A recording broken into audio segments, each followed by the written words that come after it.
Hello. Thanks for joining us, everybody. Really excited about tonight. It's for the first annual or inaugural, whatever you would like, Cannabis Gives Back Telethon. Super excited about it, as you saw in the intro. This is going to help out the Michigan Cannabis Freedom Coalition, Sons and Daughters United, the Redemption Foundation, and also the Great Lakes Expungement Network.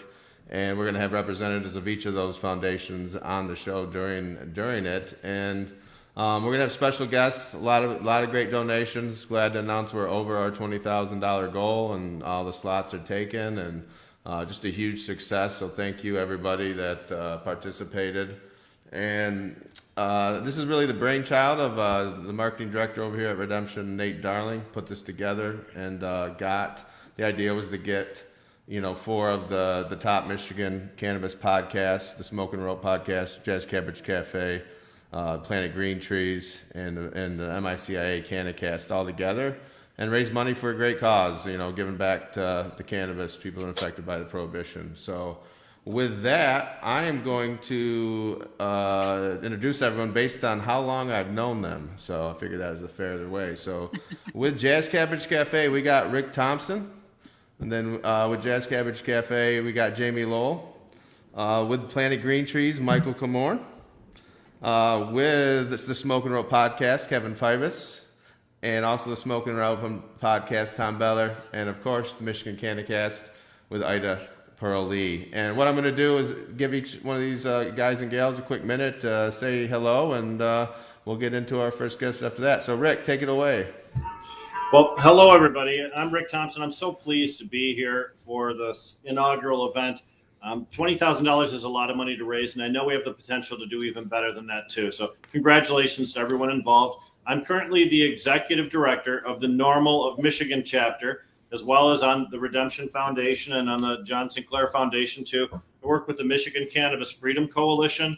I'm the 5th Congressional District Representative at the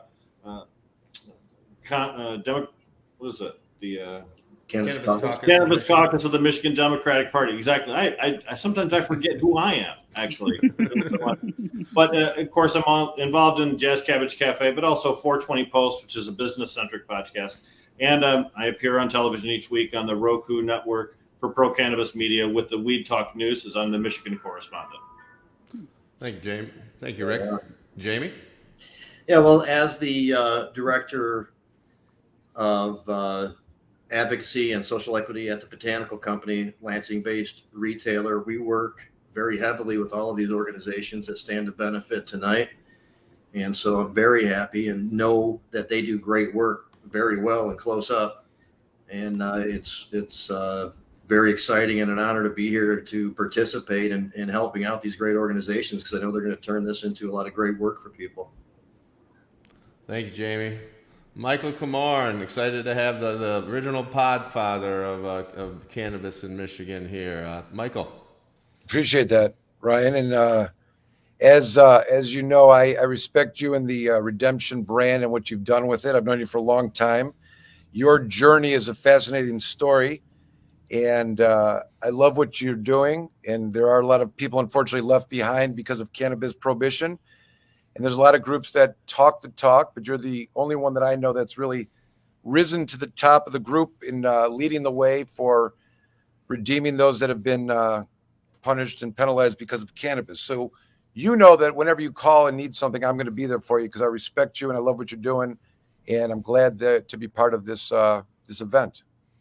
Thank you, Michael. I really appreciate it. And looking forward to actually asking you a question later on the show. So With that, we got Kevin Pybus with True Cannabis and Smoke and Rope podcast.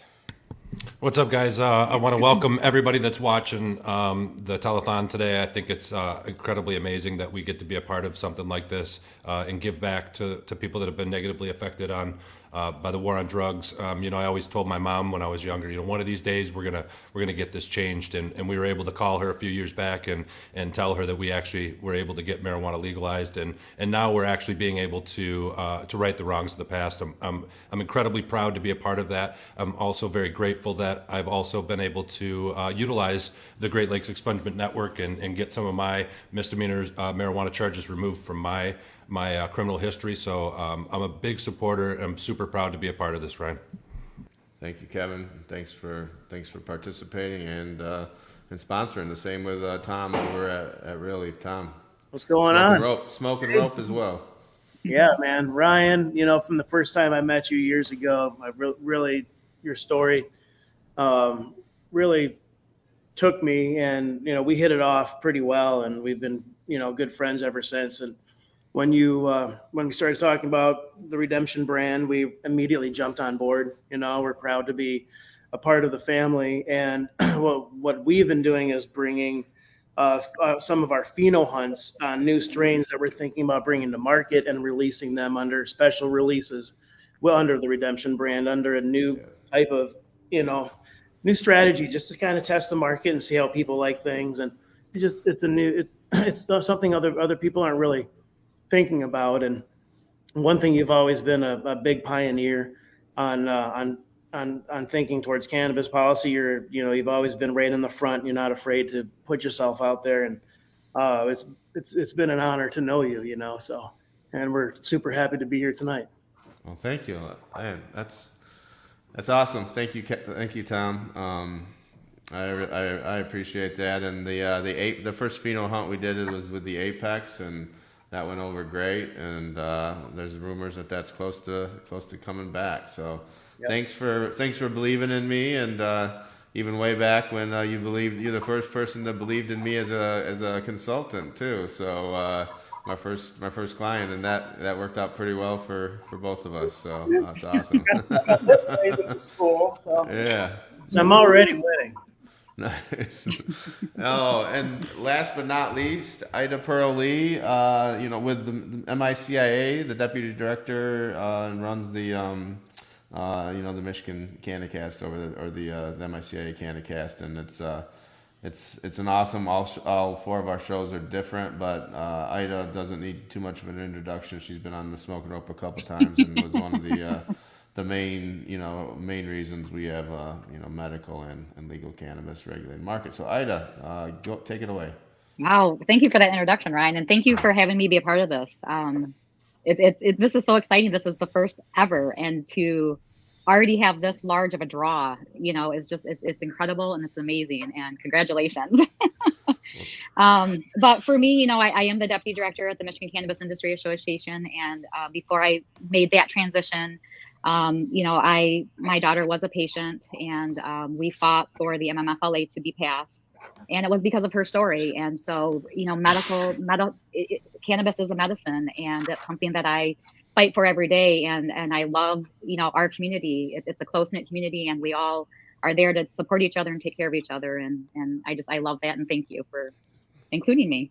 Yeah, we're really, really glad you were able to come on. And we are nearing up our first guest and our first sponsor. And how we're going to do this, everyone, is take about 5 minutes, and the wonderful people that donated all this money are going to get a chance to come on and talk about whatever they want. But it's going to be a lot of the top and most active industry people. So with that, we're going to have our first guest.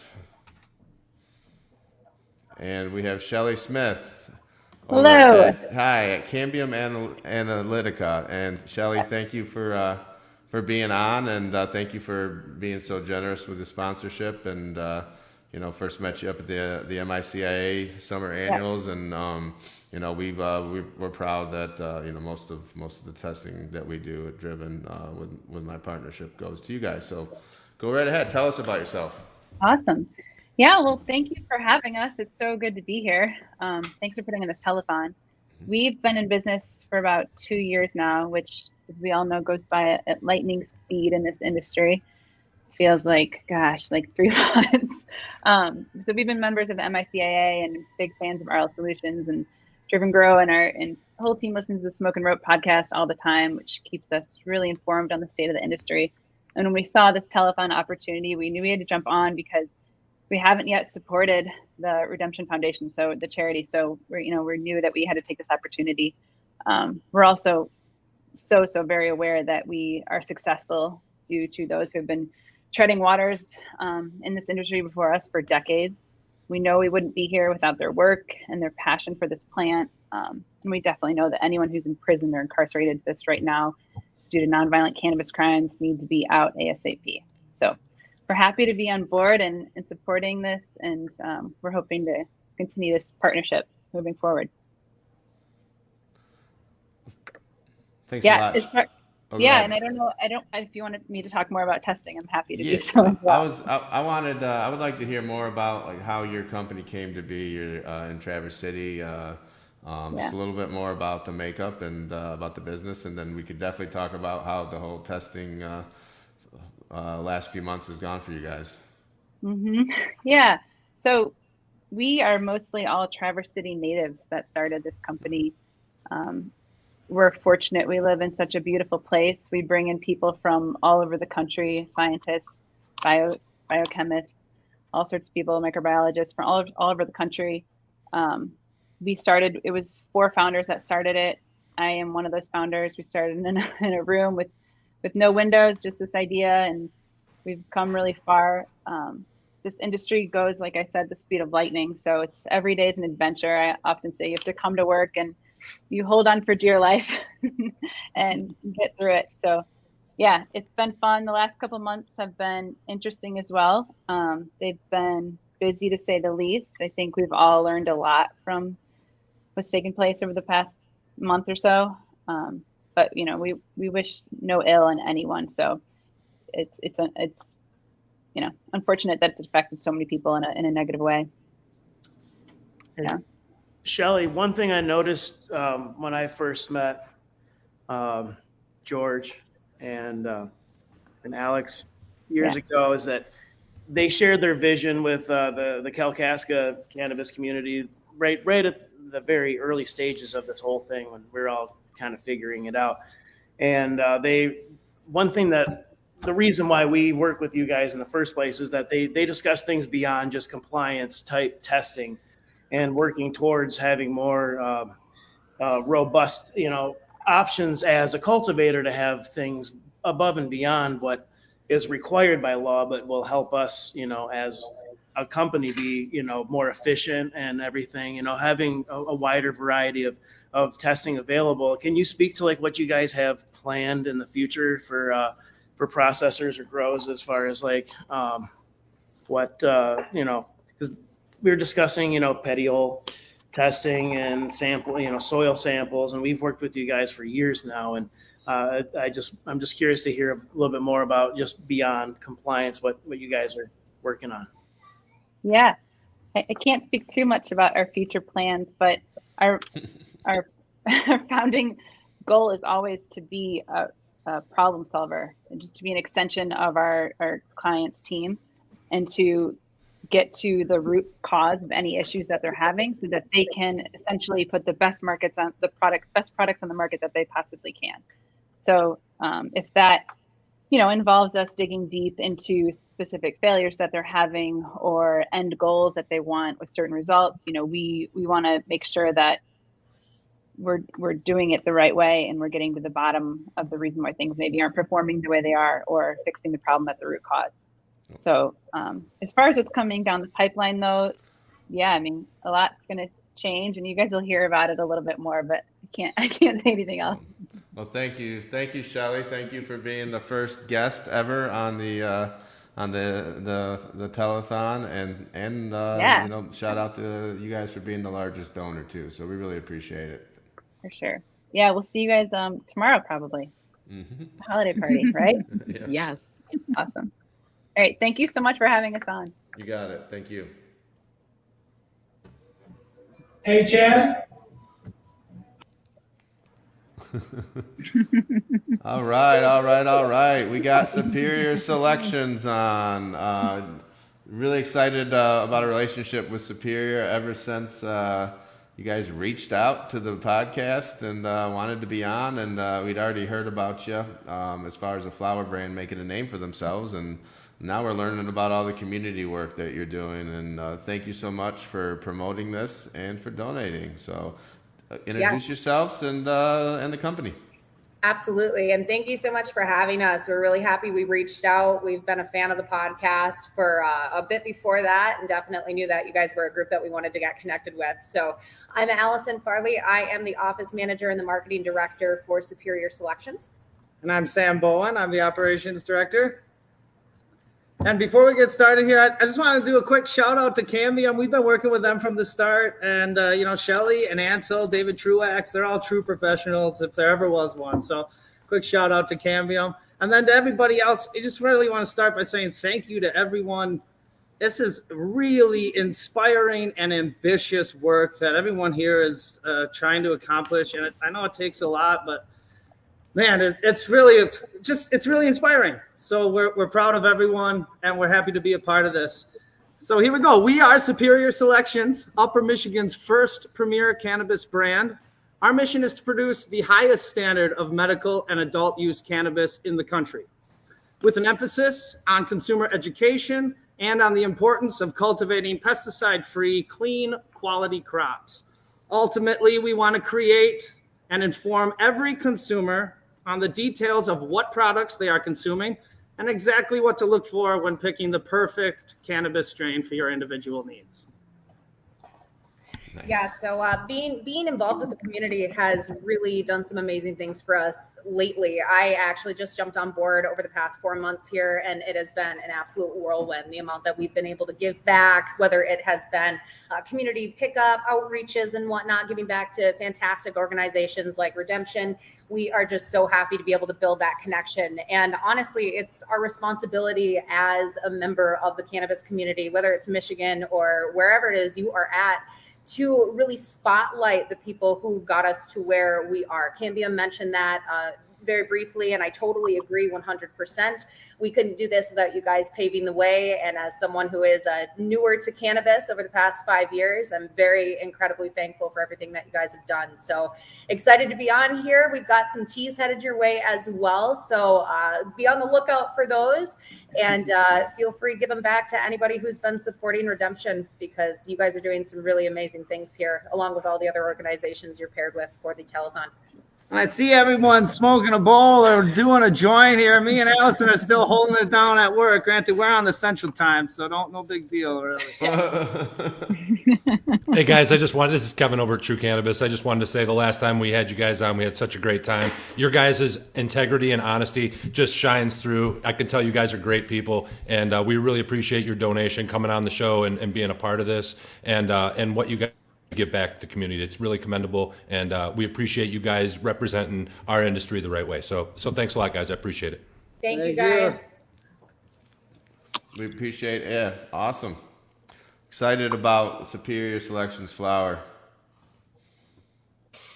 And our next guest, Roy Liskey over at Local Roots in Lanesburg. Roy's been on the smoking rope as well, and I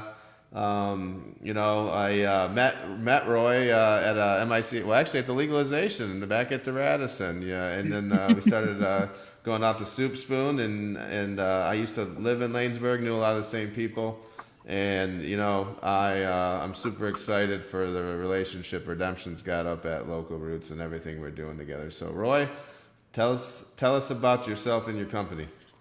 All right. Well, yeah, my name's Roy. My mom's name is Rhonda. Her and I started Local Roots. We opened back in April, and she's a former caregiver, so we've got that background.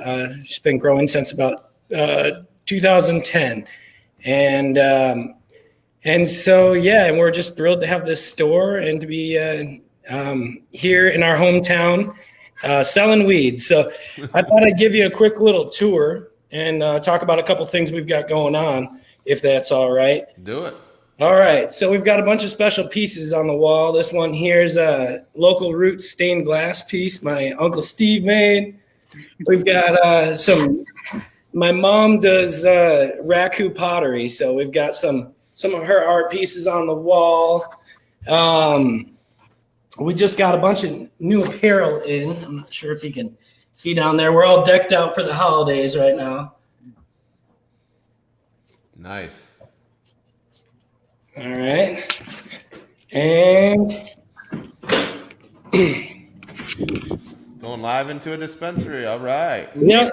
Say hi to the staff. What's up? Let's see. We've got gift baskets we're doing. So we've got a little redemption gift basket. Nice. We'll wrap it up for you too in these nice wrapping. Get a Christmas tree ready. I also wanted to mention we've got the redemption punch card promotion going on over here. If you get 12 punches, you get a little goodie bag. So come on down here. We've got 25% off redemption products all month. And we're really just so appreciative of everything the Redemption Foundation does. We're excited to be a part of it, but we're also very thankful for everything Redemption Cannabis does for us as far as providing us with a variety of awesome products from some of the best growers throughout the state. And they've really just been such a great ally to us, and I can't thank you guys enough. Well, thank you, Roy. It's been awesome. Now you guys are the true definition of mom and pop, and you got people on the show with us right now. A lot of these hosts that they worked really hard on legalization for some well over decades, and that was you getting a business is what I was fighting for, that type of thing. So Kevin's got a question real quick. No, I just wanted to say, Roy, congratulations on winning the best dispensary in the greater Lansing area on the City Pulse thing. I think that was awesome. When I heard that, dude, I couldn't have been more excited for you guys. So I just wanted to say congratulations, and I wish you guys a Merry Christmas and a Happy New Year. Hope you guys all stay safe, okay? Yeah, thanks so much, Kevin. And one thing that we got going on with in the spring, I don't know if we announced it yet or not, but we're going to be teaming up with the Local Roots crew and Roy and his family, and we're gonna have a big fundraiser, and it's gonna be a special party and with music, and excited about that. So there's gonna be a lot more fundraisers and a lot of the same people that are supporting us.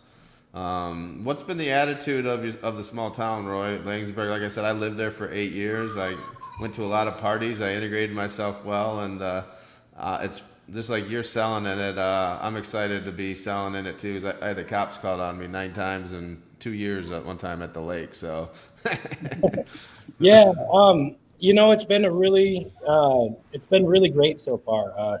There's been no picketers outside or even really any effort to not have one, I guess. Through the whole application process, I mean, the council members were supportive, the people in the community were supportive, and yeah, I mean, it's really crazy too. I got in a little trouble in my younger years. I had a marijuana possession charge, and yeah, it was like, the small town, word travels fast, and there was definitely a strong stigma when I was growing up here. And it seems to be washing away. So we're happy to help that process along. Thank you, Roy. Thanks for the support as always. And man, thanks for the donation, and keep doing what you're doing. Thanks, man. Amen. All right. And our first special guest to come talk about the work that we're doing. Everybody knows Josie Scoggin from Sons and Daughters United, but also Great Lakes Expungement Network. She's really, the engine behind that, and lets me take credit. So I really appreciate that, Josie. And so with that, Josie, tell us a little bit about yourself. We got 10 minutes. And tell us what we're doing. And we got a bunch of the same people you've known forever here to talk to you. Yeah, thank you guys so much for having me on. I'm so excited about the first inaugural. Look at us, we got the holiday season going full swing. Nice. But I'm so excited about the first inaugural Cannabis Gives Back. Sons and Daughters United is something that's been really close to my heart. It's something that I built from the ground when I was 18 years old. This idea and it's really evolved over the years, but the idea that people have a right to better themselves, and the incarceration and things like incarceration and disabilities really limit that. Recently, we launched the Great Lake Expungement Network. Myself, Ryan, Josh Covert, Jamie Lowell. We've got some really good teammates out there. We've got a really good team in South Detroit where we've got Paul Tylinda doing free criminal record expungements all day long.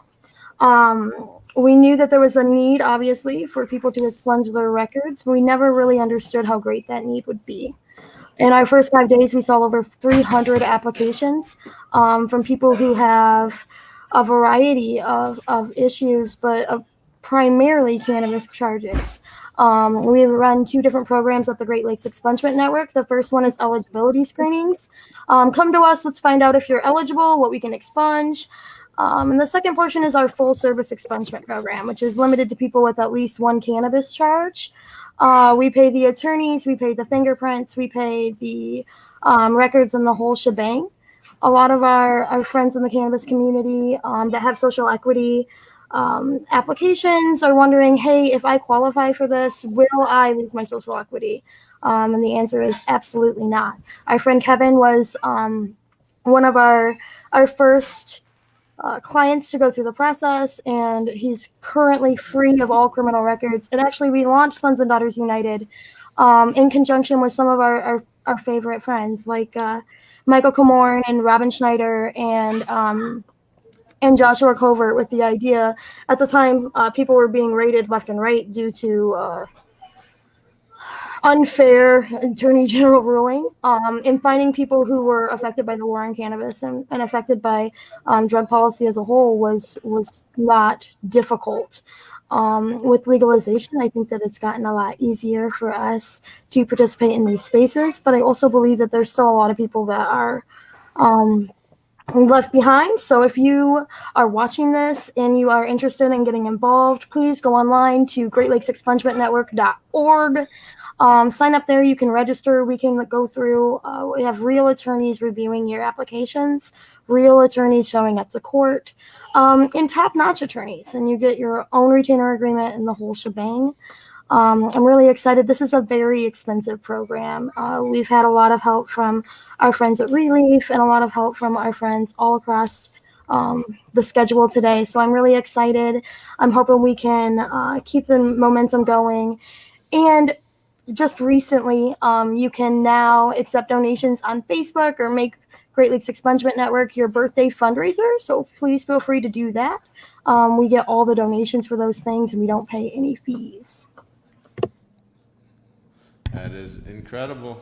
Incredible. Josie, tell us about how you came to be the first minor medical patient in the state, and how did you start Sons and Daughters? Okay, great. So I was the first minor patient in the state of Michigan. I'm from Southwest Michigan, Benton Harbor area. So at the time I was 14 years old, and it was, long before Sanjay Gupta did his special and long before Charlotte's Web.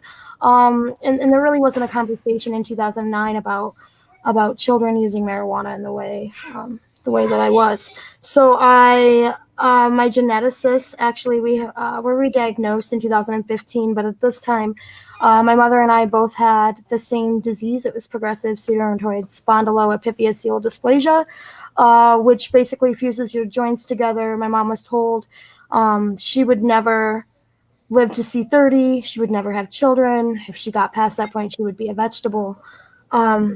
My mom reports using marijuana for her pain relief since the early 90s. This is something, despite being a terminal patient, despite having seeing real serious help from it, she was still a criminal all the way up until 2008 when we passed the medical marijuana bill.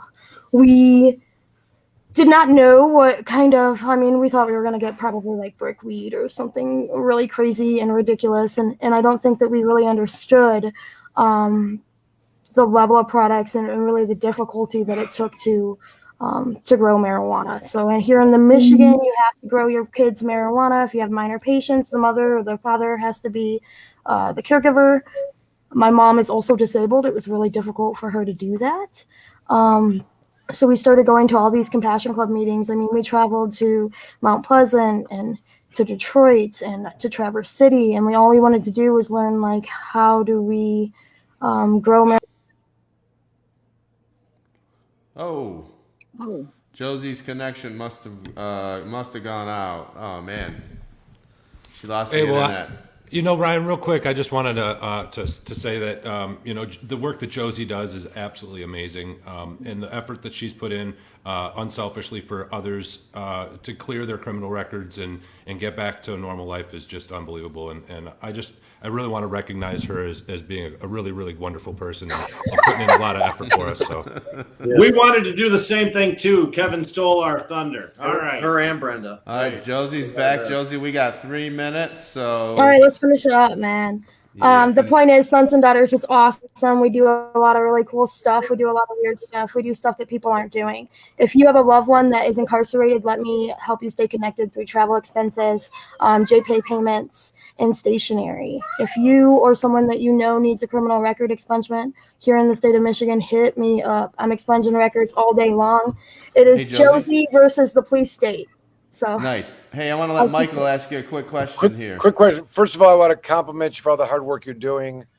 As someone who's practiced law for 30 years, the equivalent of a felony conviction, sometimes a misdemeanor, is a status that makes someone a second-class citizen, as we know. And anytime you can alleviate that and take the efforts, it has such meaning to the individual. I did one this morning, and of all the things that take place, it's very rewarding when it's accomplished. I'm curious because of the fact we live in a state that has a broken judicial system. What has been your observations as to the courts granting the petitions for expungement? I mean, do you finding that most, if not all of them, are happening? Is the court's reactions been to, deny or adjourn for other reasons? They have different, things in the card deck to utilize. But what's been your experience on that? yeah, so the truth of the matter is that it is an unjust system, and it's systematically like that. There's numbers to prove it, and he's right. And I don't think that we're not seeing a lot of denials. In fact, we have a 98% success rating with all of our cases, but 100% rating on our misdemeanor marijuana stuff. And that comes from the burden of proof being a lot different. So last year you had to read to orphans and be a preacher and really invest in yourself and in the community in ways that are tangible and results oriented. And they could still deny you. And now we kind of just have to tell people, hey, I'm affected by my criminal record, and here's how it affects me or it burdens me. But what's difficult is getting the records pulled, right? In these rural counties where they just take 6 to 8 months to give me a piece of paper that they've have in their computer, or getting them to set a court date, right? So well, they always need the attorney general to respond. That's always a X factor too. That sometimes takes, and they've been inundated with a lot of requests. You know what I'm talking about? They have to, and they're taking 90 plus days, and right. That was something that I think that none of us were prepared for, but is absolutely not something that we prepared our clients for. Right. And so the AG is just there to say, hey, this is legal. Oh, they're giving me a minute warning. This is legal or this isn't legal, right? But the judge still wants to see it. And so what I'm seeing in these rural areas, these cowboy cops aren't letting people get fingerprinted. They were probably incompetent before coronavirus, but they're absolutely incompetent now. I really appreciate being on here. I'm so thankful for the opportunity. Please go donate to the Great Lakes Expungement Network. We need the funding. This is the coolest thing I've ever done, and I think that just being a part of it is amazing, and it's life-changing for me, but it's really, truly life-changing for the people that go through the program. Thank you, Josie.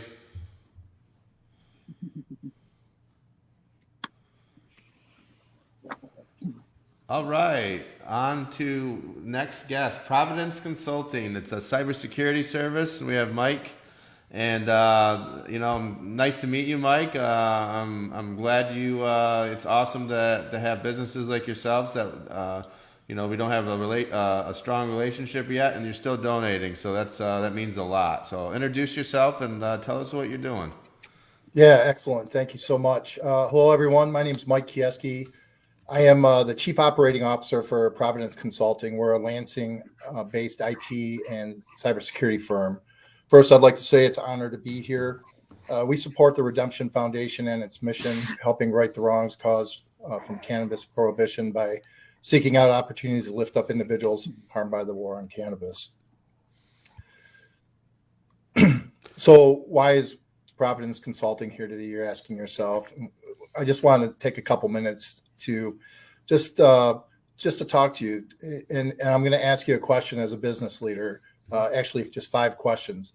One, if you had a staff member that left today, could you easily cut off their access to proprietary information, passwords, bank accounts, vendor accounts?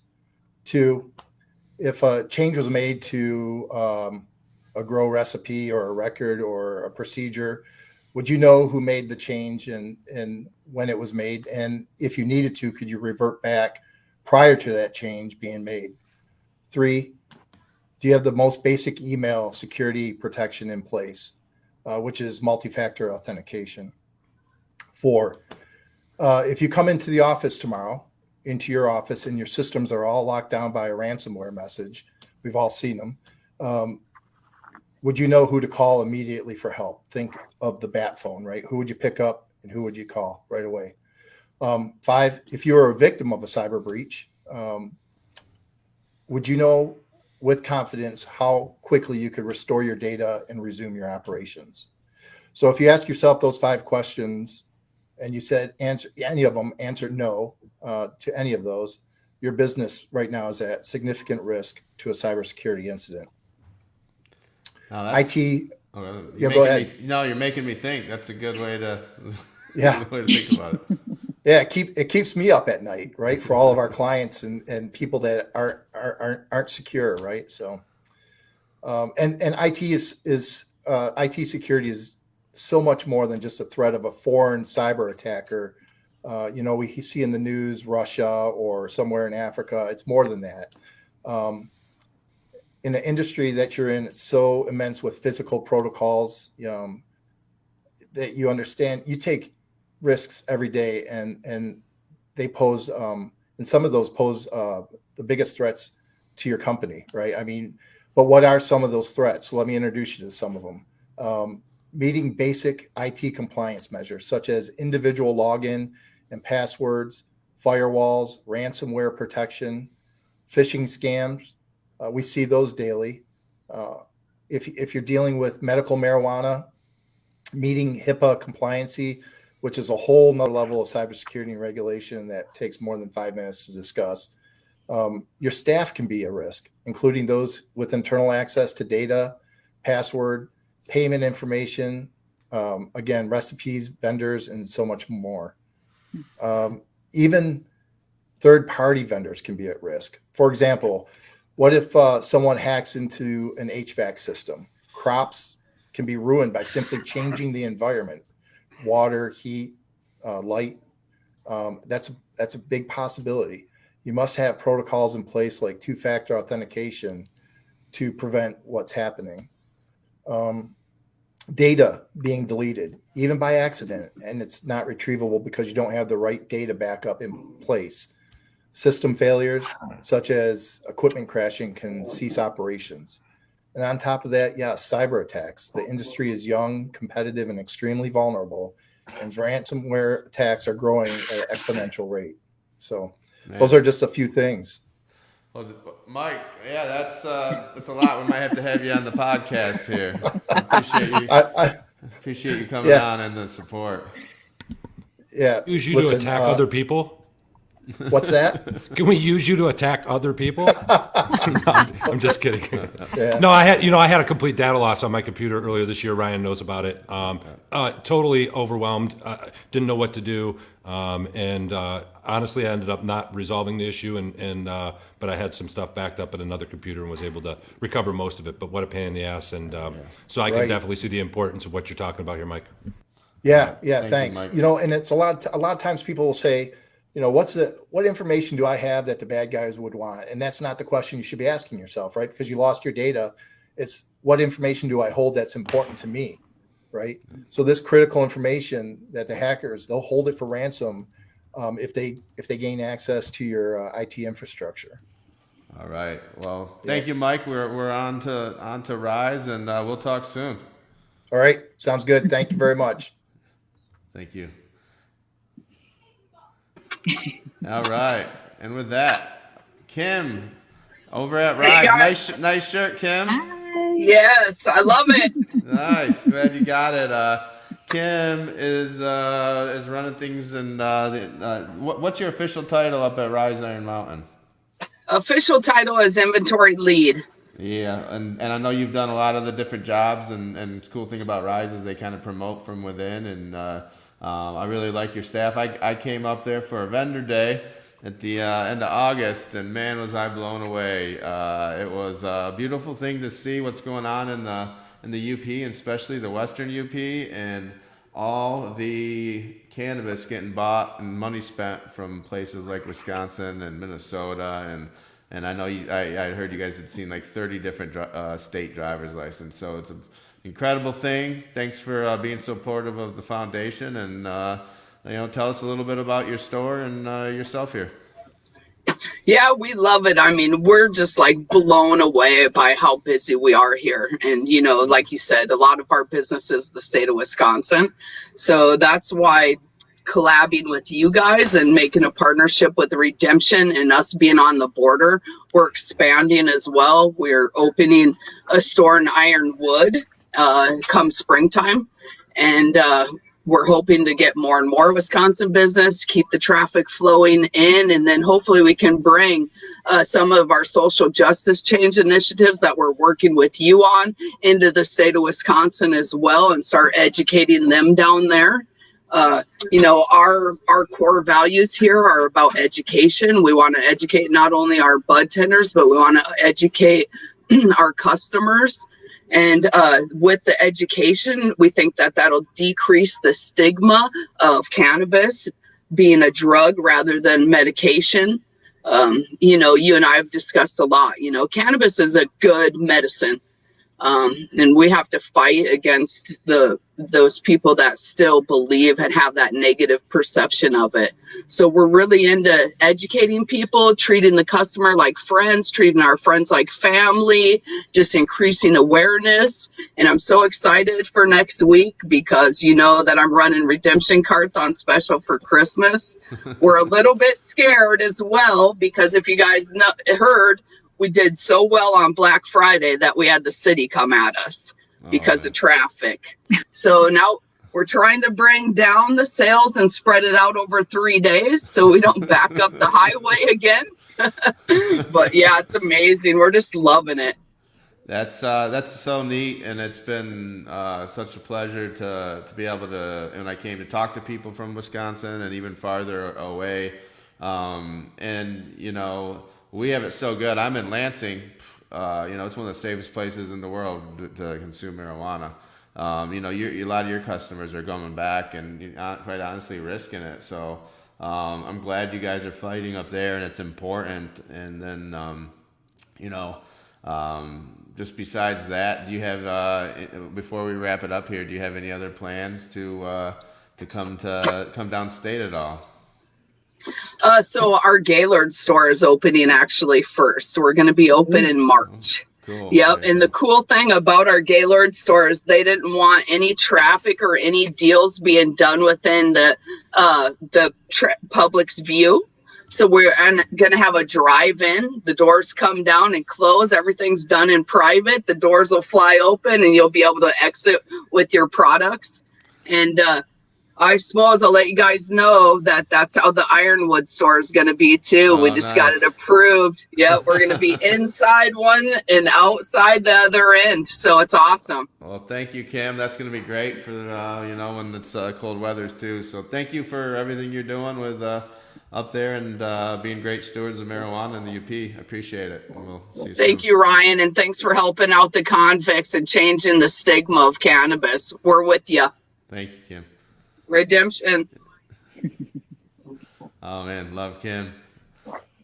Isaac, next guest. Isaac leaves. So I from Greenlight Energy Conservation, and hopefully if you're prepared, I don't know if you are, Isaac. I guess I could have called you. You can announce kind of what we're doing tonight, but Isaac's Mr. LinkedIn. He's got a big presence on there, and I'm on LinkedIn. And if people, respectfully, I can tell they're not a bot and it's not anything else, and they're asking me questions. And Isaac was persistent and came actually and took me out to Art's Pub in Lansing. And for anyone that knows that, if they do that, I'm usually game to hang out and to listen to you. So Isaac, thank you. Tell us what you do, and go ahead and announce it if you can.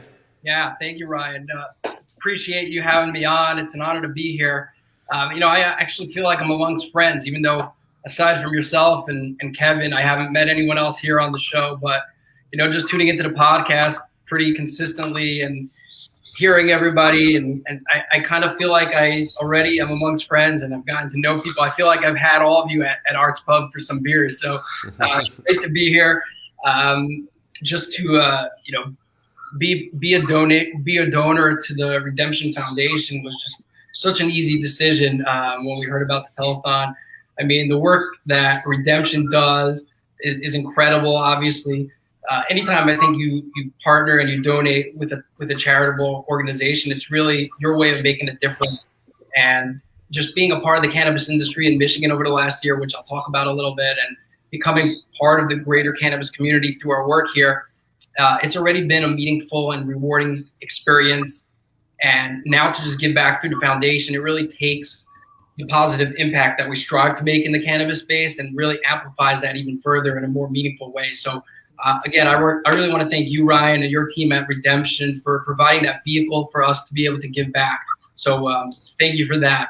Now, as far as what we're doing together, just a quick little sneak preview, I guess, if you will. I'm so pleased and proud and honored to announce our partnership with Redemption Foundation as part of the work we'll be doing moving forward in the Michigan industry. We're going to be donating 10% of our proceeds to the Redemption Foundation.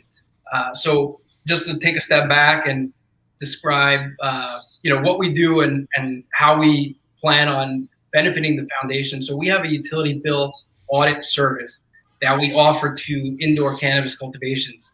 One of the large expenses involved in growing cannabis, obviously, is the utility bills. And what we have put together is a simple analysis of bills using our experience in utilities, which is a little bit beyond the scope of this interview. But we've been able to find and fix billing mistakes that just float under the radar that most people don't know exist. And even if they did, they wouldn't have the time to go after it. So what we do is we offer a no upfront fee analysis of the bills to see if there's any opportunity to find and fix mistakes. And, we're compensated by a percentage of the results. And further downstream from that, a percentage of our proceeds will be going directly to the foundation. So we like to think of that as a triple win. So again, thank you, Ryan, for making that all possible. And we're excited to see, what we can do together here. Me as well. Yeah, hi Isaac, it's Kevin Pipus over at True Cannabis. I just wanted to say thank you for all your help that you did for True Cannabis. We haven't exactly seen the check rolling yet, but we're on our way to that point. And guys, if you're running a cannabis business in Michigan, you have to reach out to Isaac. These guys will save you a ton of money. The utility companies are miscategorizing how we're being charged, and the taxes are being billed improperly, and all of that can be retro back years in the past. So you guys, if you have not reached out to Isaac, please do so. And then the work that he's doing to help the Redemption Foundation and give it back, we couldn't ask for anything more. So I appreciate you, Isaac. Appreciate you coming on the show and giving a big donation. So thank you.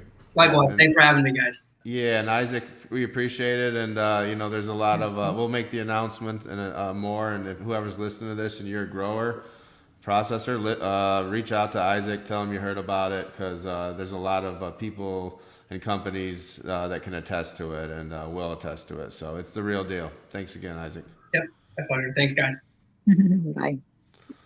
All right, up next on the show is the Stone Depot out of Leone Township, Michigan, down in Jackson. Our good friend Danielle's a little under the weather, so she asked me to read a little statement that she prepared for them, and then I'd like to talk about them a little bit, near and dear to my heart. So this is from Danielle, the GM over at Stone Depot. Hello, everyone. I'm feeling a little under the weather and very disappointed I am unable to attend, but didn't want to miss this opportunity to acknowledge the incredible accomplishments of our community in 2021. We are absolutely stunned by the achievements of the Redemption Foundation, Glenn, Sons and Daughters United in 2021. Their achievements in a very short time frame is incredible, and we're honored and humbled to have a small part in those efforts. As we move into 2022, Stone Depot's continued commitment to the battle for the preservation of caregivers' rights, expungement efforts across the state, and the push for the social equity within our industry remains firm. We are proud to be a part of the Michigan cannabis industry and are excited to see what goals we can execute together in the new year. So she's wishing everyone a safe and healthy and happy holiday season and a wonderful 2022. So warm regards from Daniel Ross and the entire Stone Depot crew. Thank you, Danielle. Hopefully you're watching this. And I'd like to talk about the Stone Depot a little bit. It's near and dear to my heart, and a little history behind it. I was worked and helped on Leone Township and worked with the ordinance, and I helped lock up that piece of property.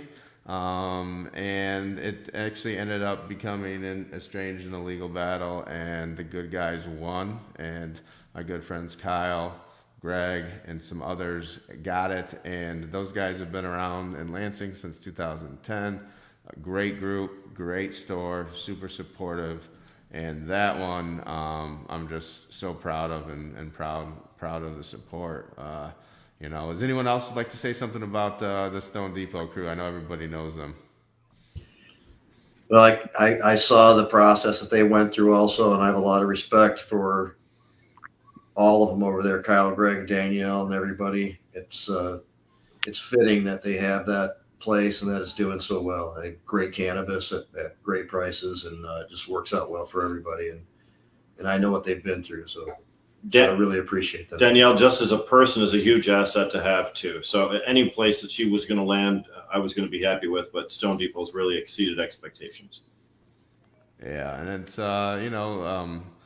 for those that don't know the history behind that, Greg Mock over there, he originally ran the Cushion. He opened up in Lansing, right down close to the Capitol on Michigan Avenue, down near where the old Rum Runners were in 2010, and that got some. He was out there with us, and those guys have been rocking and going the whole time, and really been around Lansing, and Kyle has been around Lansing for a long time as well. Just an incredible group. So and the attorneys over there and are involved as my good friend Bob Eldori and son Marcus, and I'm excited. It's been one of the #1 redemption stores. So we'll see what else they got. They do got a new grow coming on as well.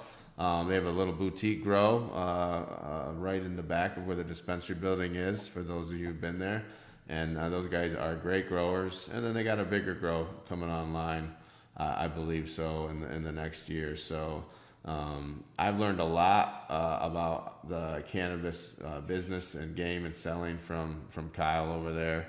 I ask him questions. I call him probably he's up there with some of the most complete knowledge in cannabis to be able to do any license type and the different businesses. So just real happy about working with Stone Depot. So with that, I'm super excited about the next guest. It is Real Leaf Solutions and our very own Tom Beller. And Tom, this is all you. Take it away. Oh, actually, I'm going to invite Krista on because it's her birthday. Hey, Krista, happy birthday. Happy birthday. Happy birthday. It's nice to do this from home where we can actually celebrate and imbibe and have a nice evening. And this is really cool. We're happy to be here. Obviously, we're always on board to be, working with you guys and just cultivating, solid relationships and just understanding, being with like-minded people who understand, the struggle of, what it is and what it was like to get to where we are. And we are a family-owned cultivation facility in northern Michigan. We were one of the first in the state. caregiver roots, obviously, from Southern Michigan. We relocated up to Kalkaska when they opted in, and it's been a wild ride. It's just been making a great team and just cultivating great cannabis the best we can do, and we really, it's just nice to actually say that we get to do this every day. We pinch ourselves, and we're really grateful to be still stewards of a sacred plant, and and knowing all these great people that we've met along the way. That's just the way it should be. I often tell people, like, I got to see you guys really from start to finish when it came to Kalkaska, and to be able to pull off what you guys did, really, you two did every job, did every aspect of the business.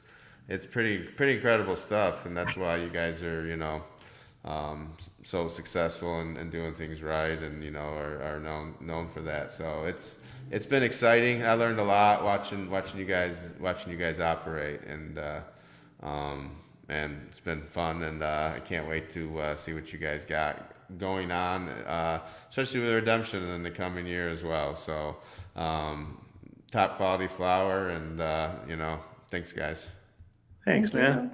We try our best. That's all we can do, man. And it's just wonderful, having great people in our lives, and we thank all of you for being a part of that. Yeah, Tom, hey, I just wanted to say that, I can relate to you guys in a big way. I'm a caregiver that's came up into this industry, and not a lot of people understand the struggle that we've gone through. Like you and I've talked about in the past with the PTSD, having to go in front of the board, to have to organically grow your company, figure out things that you were never an expert at, whether it's accounting or bookkeeping, or, we grew marijuana, and that's what we do. And so, Tom, I have the utmost respect for you guys over there. I can relate to you more than most anybody in this industry, because I know that you know the struggle that we've been through, and I feel like we have a really good connection that way. So I appreciate doing the podcast with you every week. I think it's been awesome. I've had a great time doing it, and I hope you guys have a safe and great holiday, dude. And that goes to you too, Krista. I know you're not a dude, but he's the talker. Hey, you guys. Unfortunately, man, we really appreciate Real Leaf Solutions. You've been hanging with Jazz Cabbage all year, and that's much appreciated. You've demonstrated how caregivers can come in and scale up and produce good cannabis and make it available to a lot of people with the right attitude and the right philosophy, and work with other like-minded companies. And just a great example for the commercial industry, and much appreciated. Thank you so much. It's about community. Tom, Hi, Tom.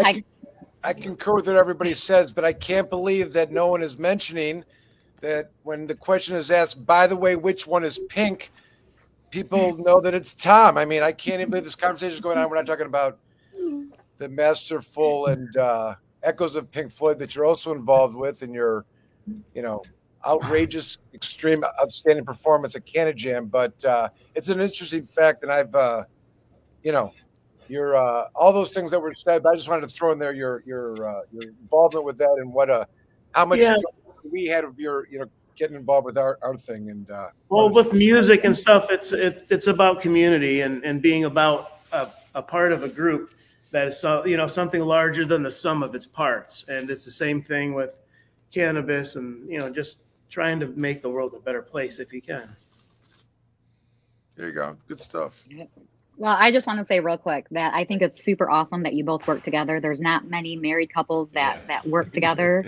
And how do you guys make that work? Just real quick. Please. Gosh, I'm not really sure how it works, but I know when I work from home and he's at the shop that we actually miss spending time together. So I don't know, it's some sort of miracle. That's a good answer. Thank you so much, everyone. I want to thank you, Krista, and obviously thank you, Tom, and thank you for all the support. We're gonna do a lot more. Up next, we've got Josh Covert.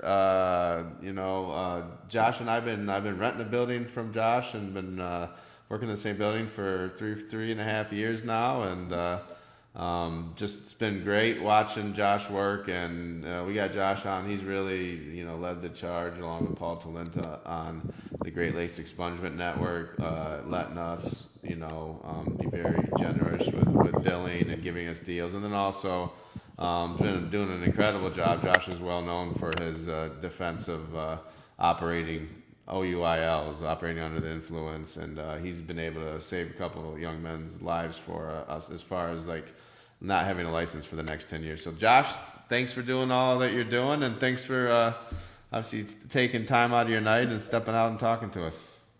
Oh yeah, thanks for having me, guys. It's great to be on there, and I really think what you're doing with the telethon's a great idea, and I'd like to participate in future years. I was watching some of the earlier guests, and it seems like everybody's having a good time out there tonight. So thanks for having me. We appreciate it. And Josh, can you tell us a little bit about like when you go and you came? I met you when you were at the Nichols Law Firm right away, and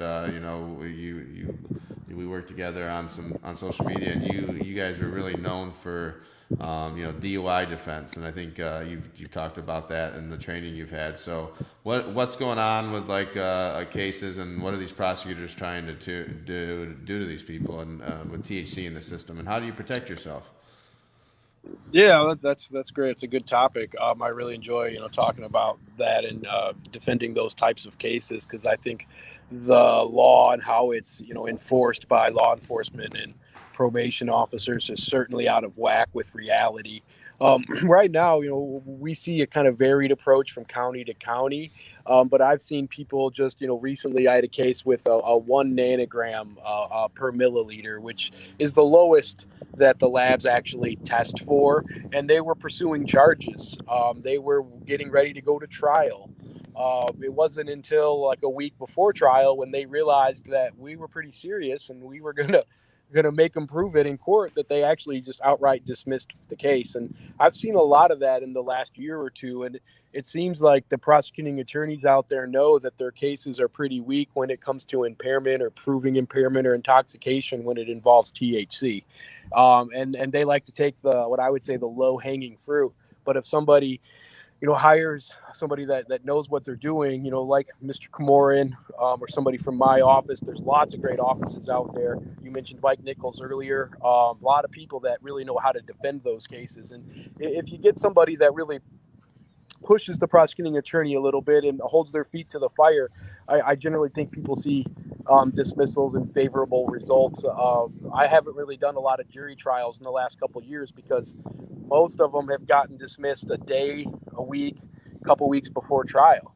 And I just want people to know that if you get charged with, having THC in your system while driving, it's definitely not a lost cause. Contact an attorney and talk to them about it, and make the prosecuting attorney, prove their case, which quite often I don't think they're going to actually want to do or will do. But in terms of also protecting yourself, when driving, first thing I always tell everybody is try to avoid interactions with law enforcement when you're driving, however possible. I think that's a good idea. I wouldn't say however possible, but drive safe. Make sure your tags are on, your headlights are on, those kinds of things. That's the best. Second, if you get pulled over and they start asking you questions about whether or not you've used cannabis or marijuana recently, I recommend to not answer those questions, and just tell them that that's not something that you're willing to discuss with them, because it's either medical, if you have a medical card, or it's something that you don't need to discuss with police, even if it is adult use. So that's what I always recommend, is don't discuss it with an officer. It's not going to help you out. They're only going to use whatever statement you make against you. I've had statements where my client said I used a day or two prior, and yet the prosecuting attorney still tries to show up in court and use that statement as proof of intoxication or impairment, which I think we all know, and I think most jurors know, is complete nonsense. But it doesn't. Prosecuting attorneys are willing to try stuff all the time, and if somebody doesn't, stand up to them and, like I said earlier, hold their feet to the fire, they get their way. So I think not giving the information to the officers is a good way to start. Not having that encounter with them. And then, if you do end up getting charged, I recommend, really contacting an attorney that knows how to handle that type of specific case, and insist on going to trial, assuming you have the evidence in your favor, which in most every case I've dealt with, I think there's certainly favorable evidence in terms of there not being impairment or intoxication. Josh, I wanted to ask you something. I mean, you're spot on, and all the things you were saying were absolutely true. I remember the campaign against legalizing marijuana from the sheriff for the driving issue it's very difficult for us to figure out probable cause to arrest them when they're driving, which means they don't have it. You know what I mean? But you're right. It's all been, yeah. But I wanted to ask you this, because a handful of people that would have a different reaction to watching the Court of Claims testimony of the lab and the first expert that testified. There's a group of lawyers that when they saw, I think you know what I'm talking about, used to work for the Forensic Science Division, got qualified as an expert, and then ultimately testified that the MRA can't judge us. We've had thousands of experiences with her. I remember I was asking you for that transcript from back then. You know what I mean? Yeah. But it's, that nonsense of the lab that permeates is, it's still festering as a cyst in all this. You know what I mean? It just doesn't go away. And that's at the core of a lot of the stuff you're talking about, and some of the stuff that Nichols Law Firm and yourself have been very diligent at exposing. Good stuff, Joe. Thanks. Thanks, Josh. Did you have any thoughts about watching Michelle Glynn testify, though? Did that irk a reaction for you? It did, yeah. She's been let's just say that she's not somebody I really trust a lot of what she says. So, right. And that did make me squirm a little bit. So, yeah. Josh, tell me a little bit. I remember you famously always said, hey, I'm fighting. You're a huge proponent of Prop 1. Am I legalized? You're always like, this is putting me out of a job. You mostly did all criminal defense, and you didn't care, and it was authentic. And so tell us how you guys altered and the new opportunities with just being a lawyer and doing the business side of it. Yeah. So I went to law school to help fight the drug war. I became an attorney to help fight the drug war and make marijuana legal. And I'm really glad that all occurred. I went from taking, several calls a day on people that had got raided, pulled over with cannabis in their car, possession, you name it, criminal cases left and right for years and years. I was going all over the state of Michigan every day. And now I rarely get a call that involves crime, criminal activity, and cannabis. Very rarely. So I went from, handfuls per week to 3 or 4 a year if we're talking about raids. And so I think Prop 1's been a tremendous success, and I'm really glad to see it working the way we envisioned in terms of stopping the criminal penalties for almost all cannabis activity. So it's really good. Now what we've been able to do is, because I've worked with a lot of people over the years, and a lot of those people got to know me as a criminal defense attorney, trusted the work I did, and started asking questions about licensing years ago. And we've slowly, kind of transitioned to mostly doing licensing work for businesses now. No, it's been fun to watch.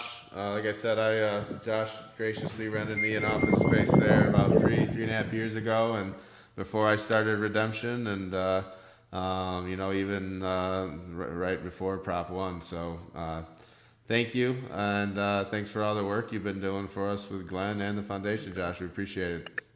Yeah, thank you guys. All right. Have a good holiday. You too, man. Thanks. Bye. So up next, he's not able to make the show tonight, but longtime, cannabis activist, been around forever.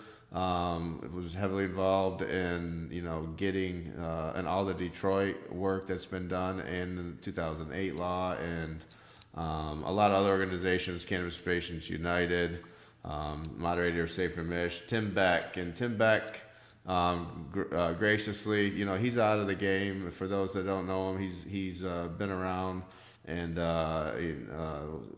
the Detroit initiatives to get legalization there and really push for legalization and worked with MPP. And then I met Tim in 2010 early on and with Cannabis Patients United, and he's always dedicated his life to cannabis reform and has had a lot of success. So I really just want to thank Tim. Thank you, Tim, for donating. You're still donating to the foundation and being involved, even though you're really kind of done, as you said, done what you wanted to do. So anyone else want to give a shout out to Tim?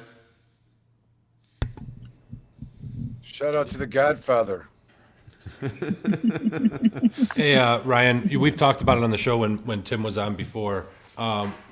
When I first got back here from Colorado and started doing legislative stuff, I remember going to a Senate Judiciary hearing, and Tim was sitting in the front row. And as I walked by, he stood up and he said, "Hey, Kevin, it's nice to meet you. I'm Tim Beck." And I thought to myself, how the hell does this guy know who I am? You know what I mean? Tim is on top of his game. The guy knows everybody. And I was super impressed by that. For him to have known who I was when I was new on the scene, I had a ton of respect for him right off the get. What a great guy, and he's been quite an influence on the marijuana industry here in Michigan, and really appreciate all his efforts.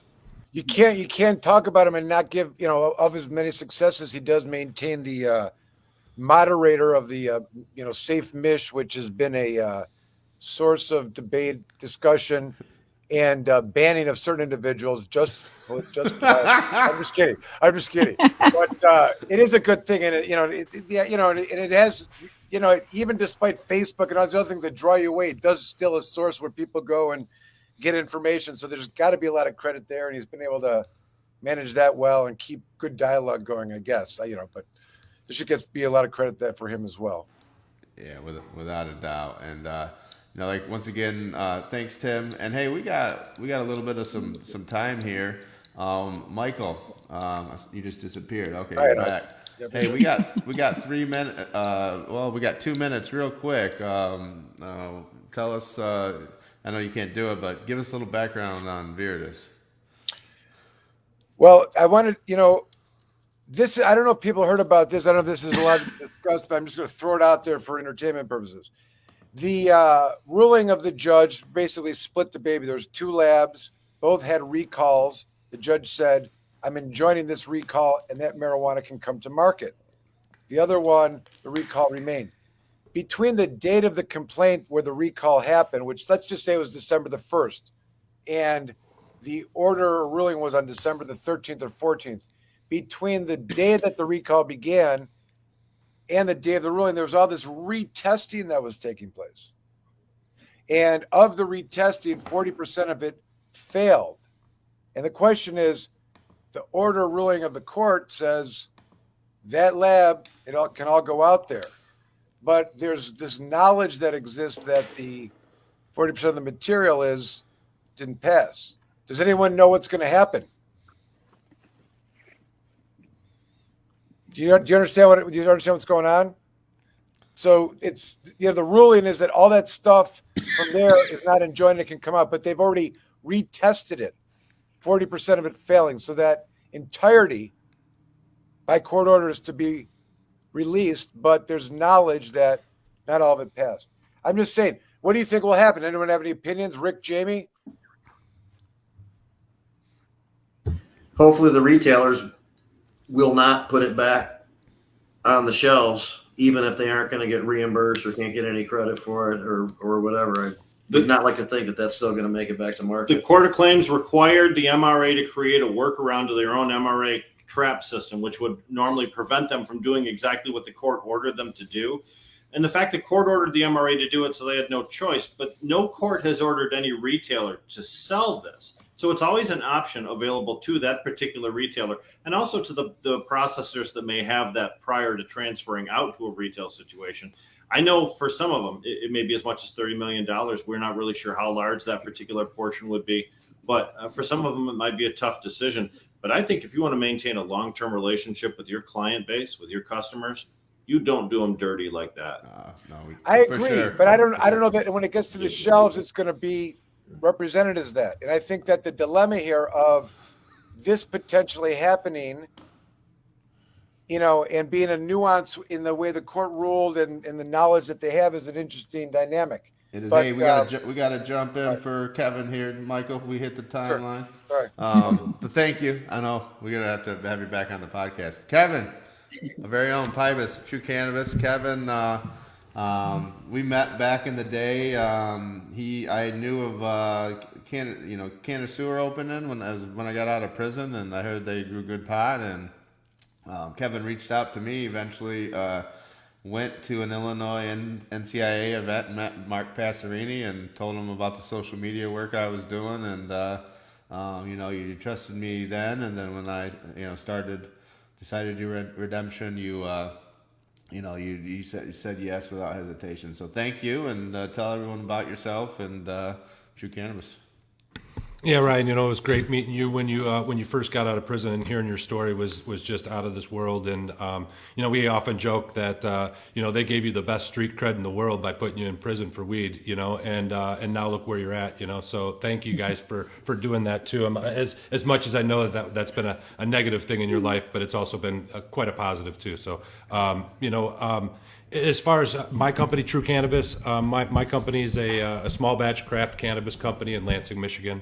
One of our slogans that we talk about all the time is that we stand on the shoulders of those who came before us. So instead of sitting here talking about my company for the next 3 minutes, I want to talk about some of the people that we lost along the way. And I want to talk about 3 people real quick. And the first one is my good friend Mark Dorsey, who passed away from throat cancer about 10 years ago. And Mark was the first person to introduce me to kindweed. He was an outdoor grower, a guerrilla grower. He came from the day when you really had to do things undercover. You couldn't just go to a grow store and all that. And Mark was a true ninja, man. I never seen a guy get back and run as fast as he can in a tree and run literally 12 feet up a tree and grab a branch and just hang there and then laugh at me while I tried to do it stoned for the next 15 minutes, But Mark was a great guy. We created Granny G's, the gummy company that we did back in the day through the Caregiver Network to pay tribute to him. And so I want to thank Mark, even though he's not here, for all that he did for me over the years. The second person I want to talk about real quick is Greg Quiet from True Hemp. Greg passed away a couple of years ago from pancreatic cancer. Greg was such a pioneer in this industry, creating lotions before anybody knew what lotions really were, transdermal absorption of these products to try to alleviate arthritis and all just different kinds of ailments. And Greg treated me like a son from day one. He was always there to support me. He would call me on a regular basis as we were going through licensing and encourage me to keep moving forward and keep my head up.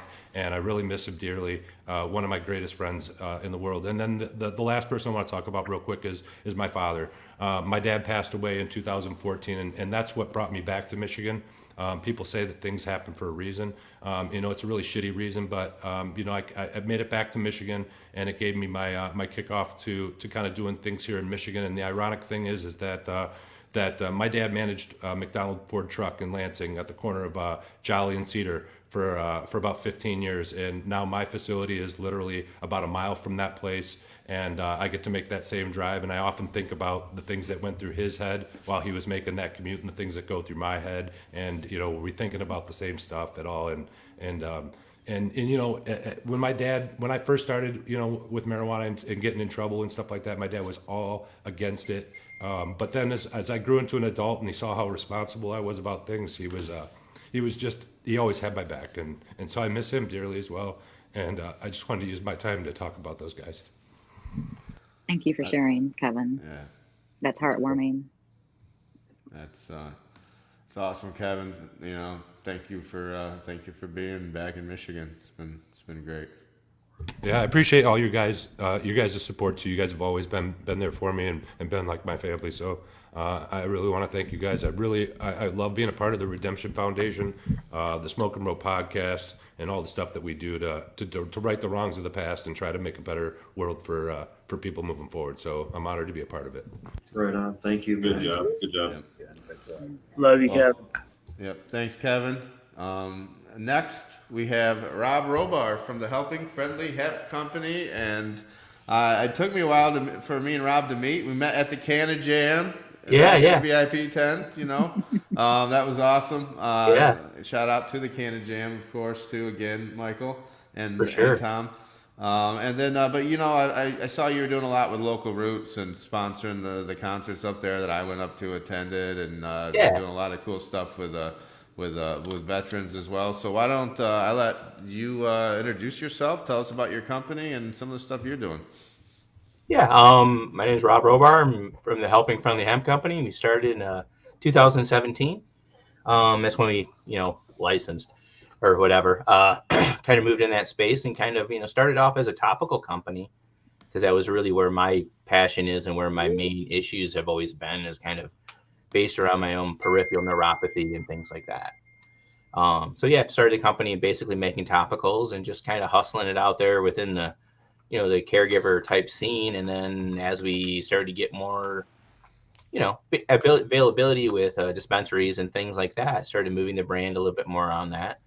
But then we've built up now to being in, a good portion of operating dispensaries currently and about 1,500 stores nationwide. So it's been a hard growth, but like everybody, we've been kind of doing different things. And part of the thing for me really in all of it is being involved with something like this, being involved with, probably in the future more with Redemption as far as what you guys are doing is, the expungement things and things like that. But for me, it's always been based around giving back. And it's why I started doing it, really, is to help people. And I think that's why we all kind of started doing what we've done, is to give back and kind of help people out.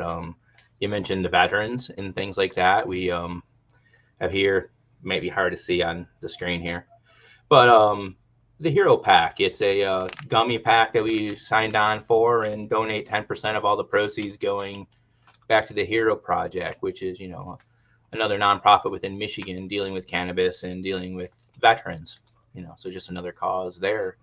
So a lot of what I do with what I'm trying to do as I grow the company is try to give back to others. I mean, lots of different projects.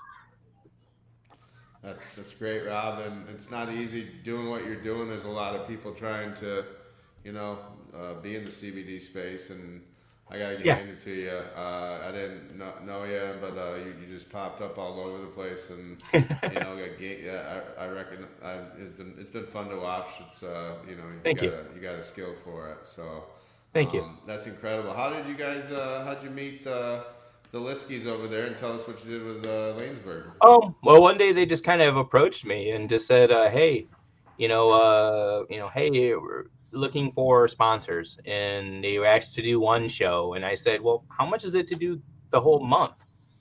Honestly, because it really wasn't very much money if you really think it all out. And I love music. I'm a concert person. I'm a Fish Head. The brand's kind of based in the lore of the band Fish. There's that whole culture that I have about that and giving back. So it's just kind of like, it just kind of fit. And I love, like I said, they're great people. Local Roots is like absolutely my favorite place in all of Michigan, honestly. No, I love it. It's great how that's affected the law. What is tell us a little more about the Hero Project, and we got about 40 seconds, but tell us about that and what kind of work they're doing. Yeah, the Hero Project, basically, again, trying to raise awareness for one about around the things of veterans issues. A lot of them in the cannabis space. We had hoped at some point that we could maybe work in some training programs and get some people involved in the industry who'd like to hire some various veterans, and trying to work something like that eventually. That would be like a great dream of mine, actually, to kind of get everybody working with the plant, touching it, being involved. And we've got a lot of really great players who have really been helping out with that, Anton and things like that have really helped push that whole veterans, cause. It's been it's incredible. I've it's something that I'm going to be getting a lot more involved with. Redemption's getting a little involved with it. We'll announce that later. We've been having to work hard to get through the MRA and some stuff, but we're through it. So thank you, Rob. Thanks for donating to the foundation, and thank you for being on, and keep up. Thanks for having us. All right, next. Mike Stein from the Mike Stein Insurance Agency, and he looks like he's got internet back in East Lansing finally. That's that sucked. I was a part of that. No cable for me for about 5 days. But Mike, I used to be an insurance agent. For people that know that, it's commercial. So I didn't do that anymore. So I watch Mike work, and he insures a lot of cannabis businesses, and he's a really thorough and good agent and a good guy. So thanks for being a friend, and thanks for donating, Mike. Tell us about what you're doing with the cannabis.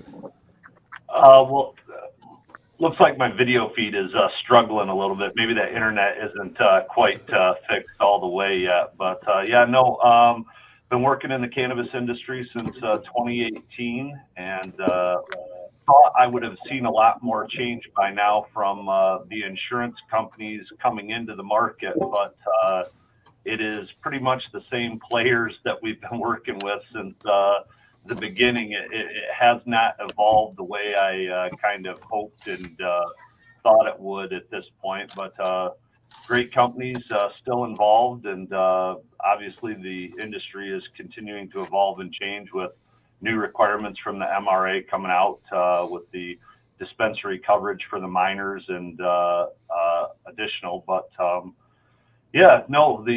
appreciate you having me on, and glad to be a part of the Redemption Telethon, and things I would probably tell dispensary owners to do in light of the break-ins and other things that we're seeing in Battle Creek, Kalamazoo. I would probably start reviewing your security plan and where you have your cannabis locked up, and review those programs, because a lot of the insurance companies have very strict rules on how and where that needs to be secured. And if you're not doing exactly what you've told them you are, they're not jumping to pay claims. So I would probably review that. There's lots of great security personnel out there that can do that, but that is definitely going to be a problem in the future. And I would recommend everybody, before it happens and they're forced to deal with it, I would probably review those plans and make sure that they're airtight. Hey, Mike, I have a question real quick for you. Hi. How are you doing? How was it for you, because you're insurance? So how was it for you telling your friends and family and your coworkers that, hey, I'm getting into the cannabis industry and who's with me? Yeah, I haven't ever been one for very many rules, so it was in my nature to kind of do something that was not maybe traditional. To be honest, and when I was on Ryan's podcast earlier, I told the story that my wife and Russ Chambers really are the ones that kind of pushed me into this industry by just saying, hey, look, this is going to be the next big thing, and go for it. And when I started telling my parents, who kind of grew up in the 60s, and they were a little sheepish about, what am I getting into? What am I doing? And then I just kind of explained, all the things that I've learned and known to be true about the industry, and how amazing the people are, and a lot of the misinformation that's been out there for so long. And couldn't have been happier to get involved in this industry. It's been pretty amazing to see people start little businesses and turn them into huge successes. It's to play a little role in those successes has been pretty humbling to see so many successes, and how well people are doing because of this industry. Well, thank you, Mike. And it's always seeing there's so many ancillary businesses, like you're saying, that get overlooked, and you're a shining example of that. So thanks again, and thanks for the continued support. You got it, buddy. All right. Up next, and just upstairs, right above me, James. You're on mute, James. James McGilly with Covert Law, and James and I, we met about three and a half years ago when I started renting an office in his building, and now we share a building together, and had a a big, I guess, ribbon cutting, and it's been a blast to get to know you, James. Thanks for all your support, and tell everyone what you're doing and what you got going on. Hey, thank you, Ryan. Yeah, long time no see. Thank you very much for having me aboard. I'm sitting not quite directly above Ryan, so I'll try not to stamp on his ceiling too much. But no, known Ryan for about 3 or 4 years since joining Covert Law Firm. He's a gentleman, a scholar, very proud to see him continue his journey of redemption. I mean, it's a very fitting brand. He's the man for the job, and I've always said to anyone, my money's on base. So a huge believer in the purpose and the thrust of the foundation. Is making a massive difference, a direct impact into the lives of people that have been unfairly treated by the unequal laws that we have still to this day. But happy to see that it's progressing and evolving to the point where people who were delegitimized and put behind bars are now able to spread their wings and fly and make a meaningful difference in all sorts of arenas. So happy to see you doing well, Base. I'm sure it'll continue for many years to come. Quick shout out to Mike Stein, best radio voice in the insurance industry. Mike helped us navigate a few twists and turns when we were insuring this building. And moving in and helping us get rid of some of the knob and tube issues upstairs. So Mike, big fan of Mike, and definitely send business his way when we can. But yeah, happy to support the Redemption Foundation. I know that they're going to be doing important work long into the future and helping in direct and meaningful ways wherever they can. And it doesn't hurt that Ryan's products are amongst the best in the state and priced to move, very considerate of people's budgets and making the product available in as many retail stores as he can. So certainly glad to get the opportunity to work with him and alongside him and help his causes. Well, thank you, James. It's been fun watching you progress, and so people don't know, James does a lot of licensing and cannabis business, and also is a trademark attorney before that expert. So James, we got about 2 minutes left. Give us a little bit of a background on trademarking and how that works with cannabis. Thank you, Ryan. Yeah, it's interesting. Michigan allows for trademark registration and protection, both of logos and words and so on. But also of service marks. So we have one as Michigan Cannabis Lawyers. And the Michigan perspective is a little different than at the federal level. So it's easier to get some people trademark licensed for hemp products. But cannabis is still federally Schedule 1 controlled substance. So the U.S. trademark situation doesn't protect cannabis products. However, Michigan is a bit more sympathetic and it's a bit more robust. So you can definitely trademark on the adult use and also the medical side and double your protection there. And it's been helping some small businesses who want to get involved in licensing agreements with either licensed processors or licensed growers where they can brand, their product in their own, in that company's expressive trade and broaden its reach and broaden its penetration into the market and possibly get into other markets out of state. So that's been much more possible on the hemp seed and clone side of things. So if anyone out there is interested in getting some more information about becoming a hemp shipper and possibly shipping hemp seeds and having the protection of the U.S. Patent and Trademark Office and also the blessing of the U.S. Postal Service, they now offer quite a helpful program where you can reduce and hopefully eliminate any interruptions in packages that get sent through the U.S. mail as long as they contain hemp products. So if anyone needs any more information about that, definitely go to micannabislawyer.com or hit us up at 517-512-8364. Thank you for this opportunity, Ryan. I hope you have a tremendously successful remainder of the evening, and thank you for the opportunity to participate. You got it, James. Thank you for donating, and also thanks, for our pleasure. Thank you. Your life, Tiffany. And so some people say, how do you get successful? So one of the good things, if you're in cannabis or cannabis brand, share a building with cannabis lawyers. You can get a lot done quickly. So thanks again, James. My pleasure. Thanks, Base.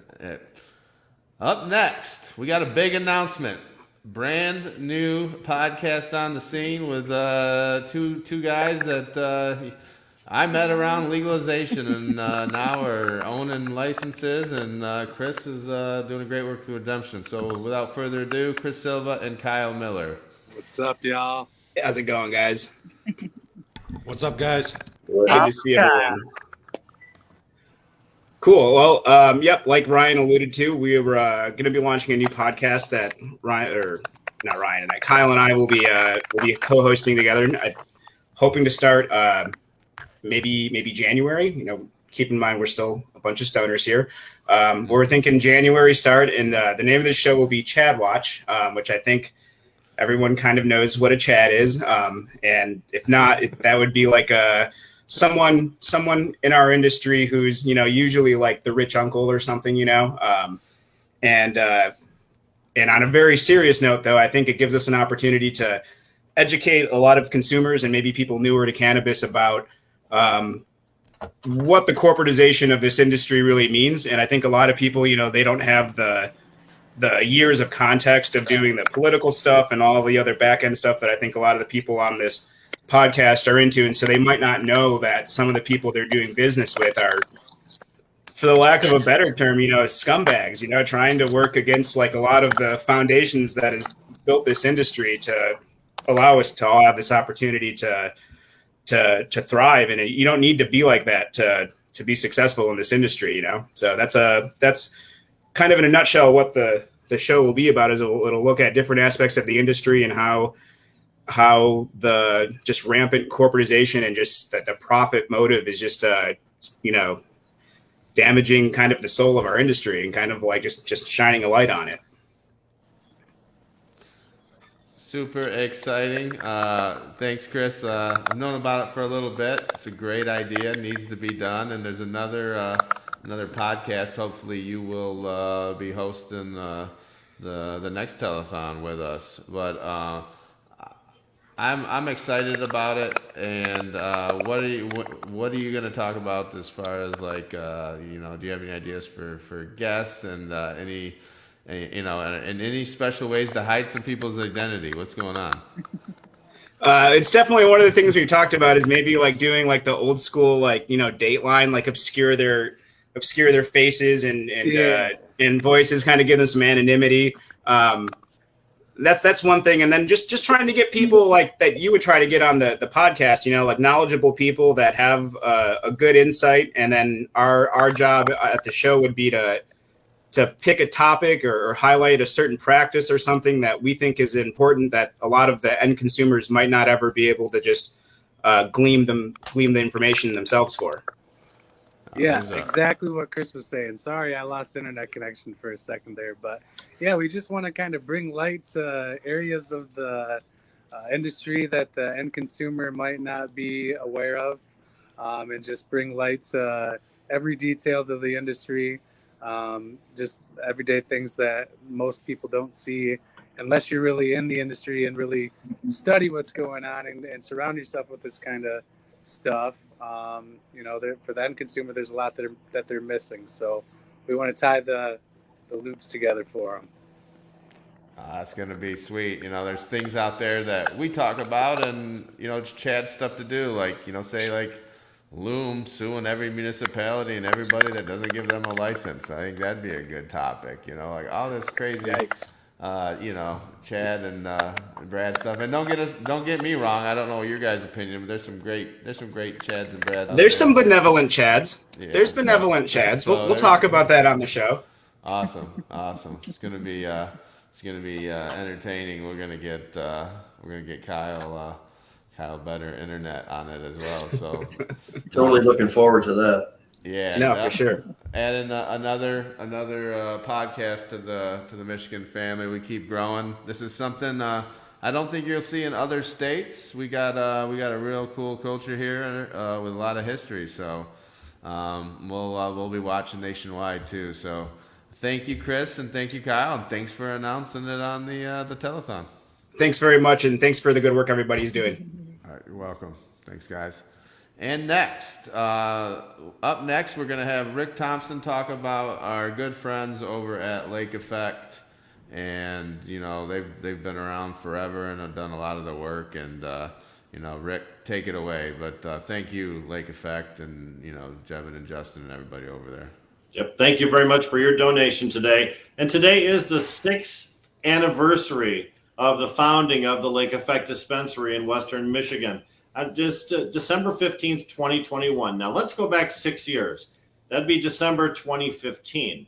Remember, High Times was doing cannabis cups here in Michigan, and that encouraged a lot of people who were successful caregivers to elevate their game, to actually set up retail establishments and actually compete in these cups on an even level. And in Flint, where we had a lot of these cannabis cups, you would still hear one name over and over, winning cups, placing things in edibles and in concentrates, and that's Lake Effect. And even when High Times was doing cannabis cups twice a year, the Lake Effect guys were so good, they actually elevated from contestant to judge of High Times cannabis cups. And I'm pretty sure that they hold the World Cup for offering the best concentrate in the world. So when you talk about people like that have had success prior to the regulated market, how does that translate into being good in the game now?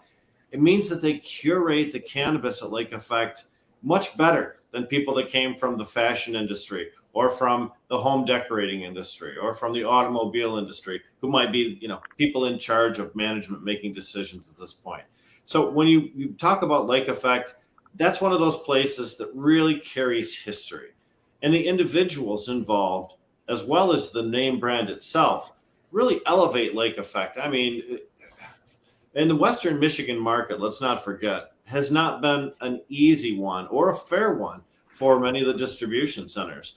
We can all think about different companies that had some success on the west side and then were not able to compete or were taken down by local law enforcement. Lake Effect was one of those rare companies that transitioned from the unregulated marketplace successfully to the regulated marketplace. And there were really not that many that were able to do so.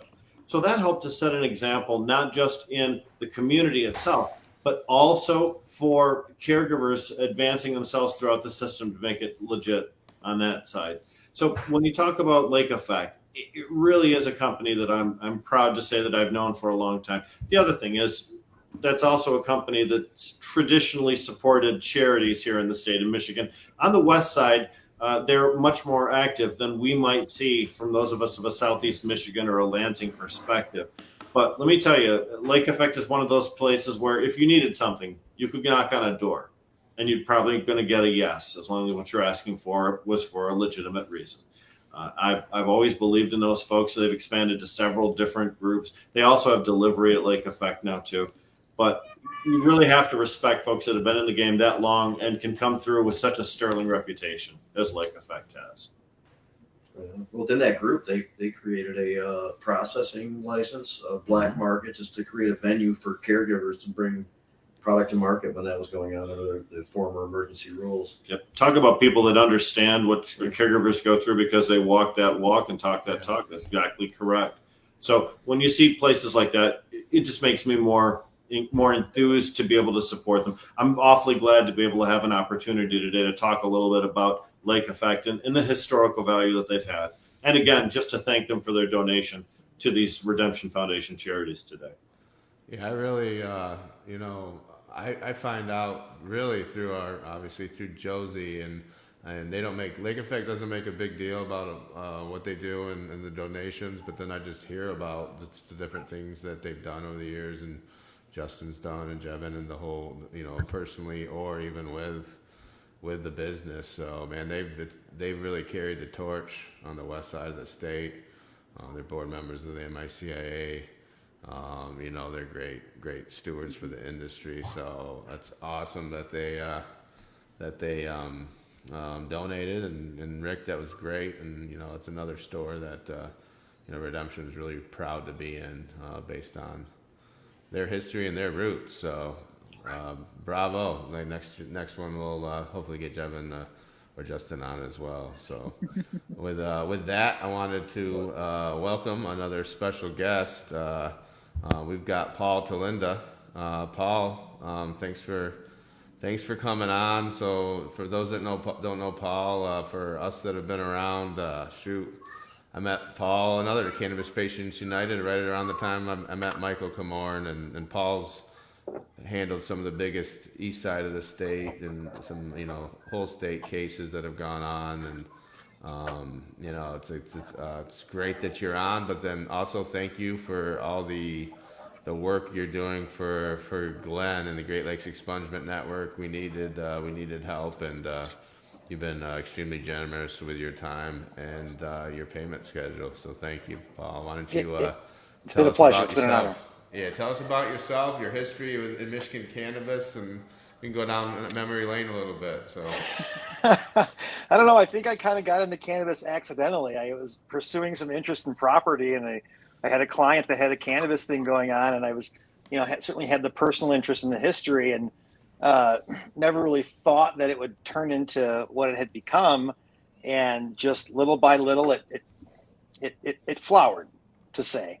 And it's been like the rest of us, it's been a hell of a ride from one perspective to another. We've seen, lots of ups, lots of downs. We've been through a lot, and we're all at a good point right now in this state. Whether you're young or old, new, or you've been around to the industry, or to the activities and the activism.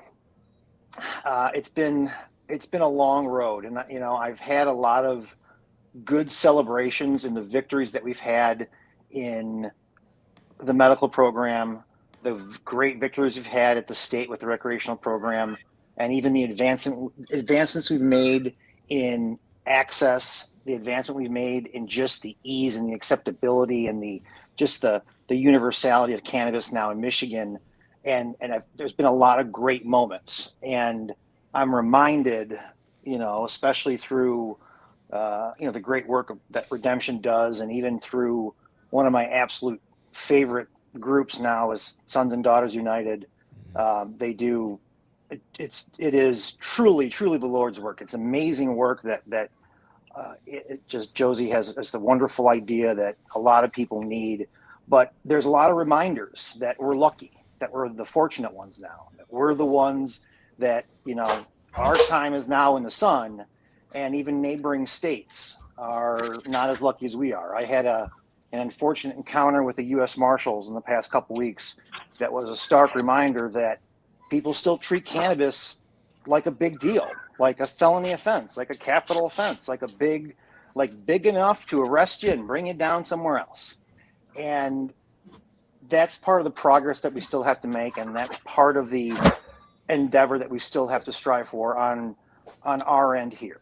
And that's, again, cannabis prisoners don't just exist near us, they exist all over, and in places where, again, they weren't different from us a few years ago. And that's, again, I applaud Redemption, and I, thinking about it through the day, and about the telethon, and about the endeavor and the organization of what you've done, Ryan, through it. It really, you can't find someone to say a bad thing about it, right? Everything that you've done in this industry, and with your gifts now, with the focus that you have on it, it's the purest and one of the best things. And I'm proud just to know you. I'm proud to be able to, call you a friend and have your number in my phone and be able to twist your ear, because, I acknowledge your greatness, and I recognize, the road that you've been down, and I've known you that, for a long time through that. And I recognize that you have absolutely turned the road that you've been down into an absolute path of gold. And I commend that, admire that, because not everybody can do that. Not everybody can do that in a situation that you face and the things that you've been through, and the way that you've turned that around, not to benefit yourself, but to benefit others, and in lifting others up.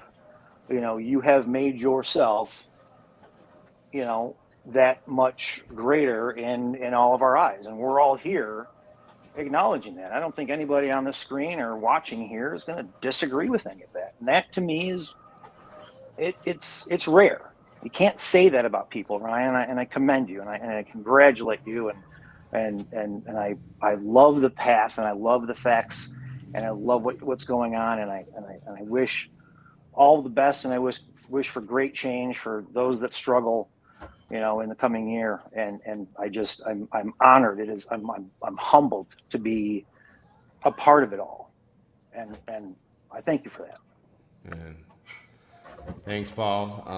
No, I appreciate it. I appreciate your support and your friendship over the years, and just thinking back about the different cases and people you represented, my friends, and all the people that have been through it, and especially whether at Macomb County or Oakland County, all our friends, and it's great. You always struck me as you're an attorney, pretty successful doing things besides cannabis, and you always did it for the right reason. And you said people aren't saying anything bad about me. I don't hear anyone say anything bad about Paul Talinda, and that's not easy for a lawyer to do, and especially in Michigan cannabis. Not cannabis for sure. I Yeah. appreciate that. It's humbling. It really is. Thanks again, Paul, and thanks for really thanks for doing it for us for Glenn, and we're gonna do Great a lot project. more. It's a great project. Glenn is definitely one of the better things going on in Michigan right now. And the proof of the success of the expungement program is the fact that the state is overwhelmed by applications. Mm-hmm. No, it's about time. It's about time. Thanks, Paul. Great. Next, she's not able to be on. I had the pleasure of meeting Nashanava Harvey Quinn a while back, and became involved with her with the Michigan Cannabis Freedom Coalition, and she runs the Clean Smoke Initiative out of Detroit, and it also runs Force Detroit, and just doing incredible work. And I wanted to acknowledge Nashanava and the work she's doing for us, and Marshall is going to be on next and kind of touch on that, but the clemency work, and one of the big things that we founded, the Michigan Cannabis Freedom Coalition, it was really, this leads into our next guest, Marshall, was Redemption Foundation. It was the cannabis, it was Michigan, the Cannabis Caucus, the Cannabis Caucus of Michigan, and then also it was Last Prisoner Project, and we got a lot of help. We can hear you, Michael. There you go. Thank you.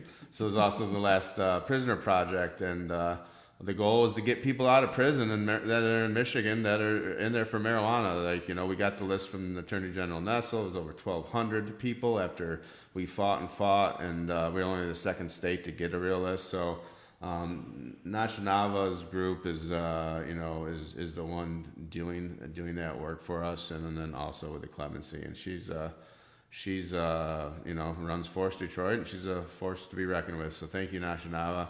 Unfortunately, you couldn't be on, but we'll talk to you soon. So next guest leading into that is Marshall. Marshall, I'm afraid that I'm going to screw up your last name, so you're going to do it for me. But I've gotten to know Marshall with obviously the Michigan Freedom Coalition. He's also with the Michael Thompson project, what's going on with that, and just really is an incredible worker, and does it for out of the good. So I'm glad you're involved in cannabis policy reform in Michigan, Marshall. We're a lot better to have you. Hey, appreciate it, Ryan, and Redemption team for having me here tonight. It's first off, it's always a privilege being next to Force Detroit. They're doing revolutionary work in the city of Detroit. Ilea and Najanava Harvey Quinn, sisters, running the show. They're doing it with Zoe Kennedy. Headed down there Friday to work on a transition plan for MCFC. So honored to be working in the space. They chair the reentry committee for the coalition. So, they're vital partners, and they're doing great work in Detroit and beyond. So thank you to them. So my name is Marshall Clabeau. I'm a Lansing resident, medical marijuana patient, love cannabis, organic grower. I would love to grow, big scale, but, things happen one way or another. And but now we're working to free cannabis prisoners with the Michigan Cannabis Freedom Coalition. And like Ryan mentioned, the work has grown over the last year and a half from very informal meetings just between a handful of us, not even a coalition at that point, working to free cannabis prisoners. And it's really grown to be quite an impressive and fun coalition. We meet every Monday at 6 p.m. Everyone's welcome. It's a very open format, Robert's Rules of Order. We got a long ways to go. We've been able to free 5 people with the resources of the cannabis community, doing the work, paying for reentry, helping families. We approved this week Christmas presents for one of our families, Maurice Shoemate. He'll be hopefully free soon. He had his parole hearing a week and a half, 2 weeks ago. There's more work that needs to be done. We're at capacity where we need the more prisoners we talk to, the more we can help get out. We have the list. So the work's there to do. I'm really happy with the policy work of our coalition as well. Shout out to Jamie Lowell, Rockstar, killing space. We've had real consistent policy meetings, and it seems like we're going to get a deschedule bill here. The coalition has three priorities as a coalition. First one is descheduling. We know that's the root of a lot of the injustice. Number two is expanding the expungement. We've highlighted the great work of Glenn. That's amazing. And, Josie killing it. That was a fun 10 minutes that she was on. She could talk for an hour and I'd be there. But there's more work in the expungement space. There's a lot of cannabis crimes that aren't expungible, and every cannabis crime should be expungible. It should never have been a crime. And so it should be automatic. And so, all these things are being fought for and still need to be fought for. And then the third priority is the prison food. It's atrocious. We have cannabis prisoners. We have 40,000 prisoners in general that are not being fed humanely. So that's got to change. Through the Michael Thompson Clemency Project, that's one of the things we're fighting for. So for those that don't know Michael's story, I'm sure most do, but there's a lot that don't. And so he was the longest serving nonviolent offender in state of Michigan history, selling cannabis in the 90s. Got locked up for a 40 to 60-year sentence, basically a death sentence as a 50-year-old man. He's free now, and he's doing good work in prison reform space. So, proud to be, at this event. I've been watching the whole thing, and it's been a great, 2 hours. It's really been a lot of fun. So, thanks Redemption and Ryan and everyone doing the work. Thank you, Marshall. What brought you? When did you decide to get involved with the Cannabis Caucus in Michigan? And we got to give a shout out, of course, to Mike McCurdy as well here. Does great work and has really pushed things along. So how'd you meet Mike, and how'd you get involved with that? Oh yeah, Mike and I's relationship goes back further than the Cannabis Caucus, but he's a legend. Definitely shout out to Mike. Appreciate his leadership in all the spaces that we operate in. Just doing another political thing with him at the same time as this. But I got involved with cannabis. I was collecting signatures, when we were trying to get on the ballot. Our house was a delegate hub, so people were dropping off their signatures. We were sending crews out canvassing. So that was kind of, I've been in the cannabis industry as a worker, delivery driver. I can say that now. I'm not doing it, but a grower, and I've been in the space. I love the plant. It's a medicine to me. And I was at the beginning of the Cannabis Caucus. It was my friends and I that were there. Dana Nestle's campaign. We launched the Cannabis Caucus. Jillian, I think, was the first chair. Steve and Nikki Monty.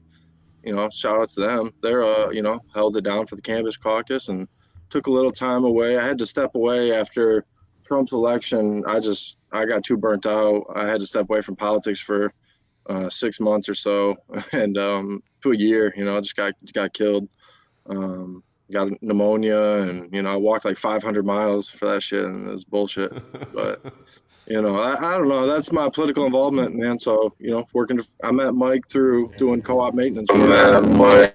Yeah, no, that's incredible. And I feel like we're just getting started. And thank you for all the extra work to keep the Freedom Coalition going. And I'm looking forward to doing a lot more work with that and supporting it in 2022. So thank you, Marshall. Appreciate that, Ryan. No doubt.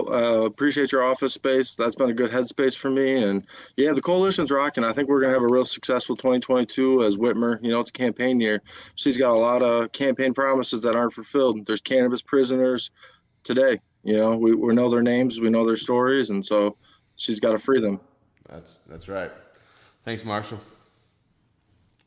Up next, my buddy Ingo Osland over at Novo, and Ingo, thanks for squeezing this one in. And actually met Ingo back in the early years in 2010. We're at the dispensary, and I know Ingo goes way back in the caregiver days and is now in charge of Nobo, Michigan. So congrats, and tell us about yourself.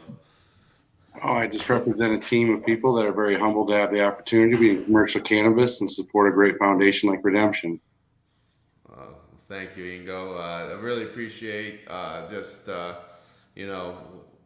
known about Nobo for a while and watched it grow and saw you get involved and have seen the changes and excited to be doing a lot more work with you. Just tell us about Nobo, Michigan. So Nobo is a fully integrated company. We have a lovely cultivation facility in Benton Harbor, Michigan. We also have 4 dispensaries in Edwardsburg, Muskegon, Benton Harbor, and also Battle Creek. We price our flower appropriately based on the quality and the experience of the flower versus the market value. A lot of times there's a lot of price gouging and disassociation with value versus what provision centers can get. And the agreement that you and I have and Nobo has is that our passion for the flower goes beyond the greed that takes place necessarily. So then it's also just a privilege to support Redemption truly with growing marijuana and selling it together and taking the profits out of that and supporting the Redemption Foundations and our social equity programs. Thank you. And actually, that is one of the things some of the guys here on the panel obviously have, and then with True and with Tom as well. But working with Redemption is Nobo's social equity plan, and I'm proud of that, and I want to continue to do that because you can see we've done a lot of work. You guys are headquartered in Benton Harbor, and I think it's cool that you guys are down there. I know you guys have had to earn the trust of the community, and I think you've done that. Tell us a little bit about what it's like being in Benton Harbor and what you're planning on doing for them. Well, it's a wonderful opportunity because we can see the change right in front of our eyes with the Benton Harbor community, with more restaurants, more businesses taking place in the downtown area. Next summer is going to be a totally different environment with more division centers coming online. We welcome the competition. An area of Southwest Michigan is in need of more dispensaries. Actually, kind of different what the rest of the state is feeling, but it's a really good atmosphere to be in. It provides jobs for the community. First and foremost point that we have is to provide jobs for local Benton Harbor residents. We've fulfilled that promise. Incentives of tax bases, and it's very difficult in the commercial cannabis field to maintain, and also for now and for the future. So it's just very important that we are part of the community and we do support the social equity program. So the city of Benton Harbor holds us to that, and we just feel humbled to provide that opportunity. That's great. I've been talking with your team and Josie Scoggin, who's a big part of all our foundations. She's from Benton Harbor and a big in the community and loves the town and loves the city. So we're going to be doing something really cool in February in Benton Harbor Nobo. So be on the lookout for that, and it's all to benefit the community, and it's also going to be Black History Month. So I think it's cool that people from St. Joe now are driving into Benton Harbor to shop because they that's not usually the case. That's nice to get that money in the community. Tell us a little bit. You could have you didn't have to take the job that you did. I know that you were living a pretty what I think a happy lifestyle, and but there's guys out there and women like you that have the skill set to grow that are caregivers, and some people decide to take that jump and others don't. What made you decide to do it, and what it's been like?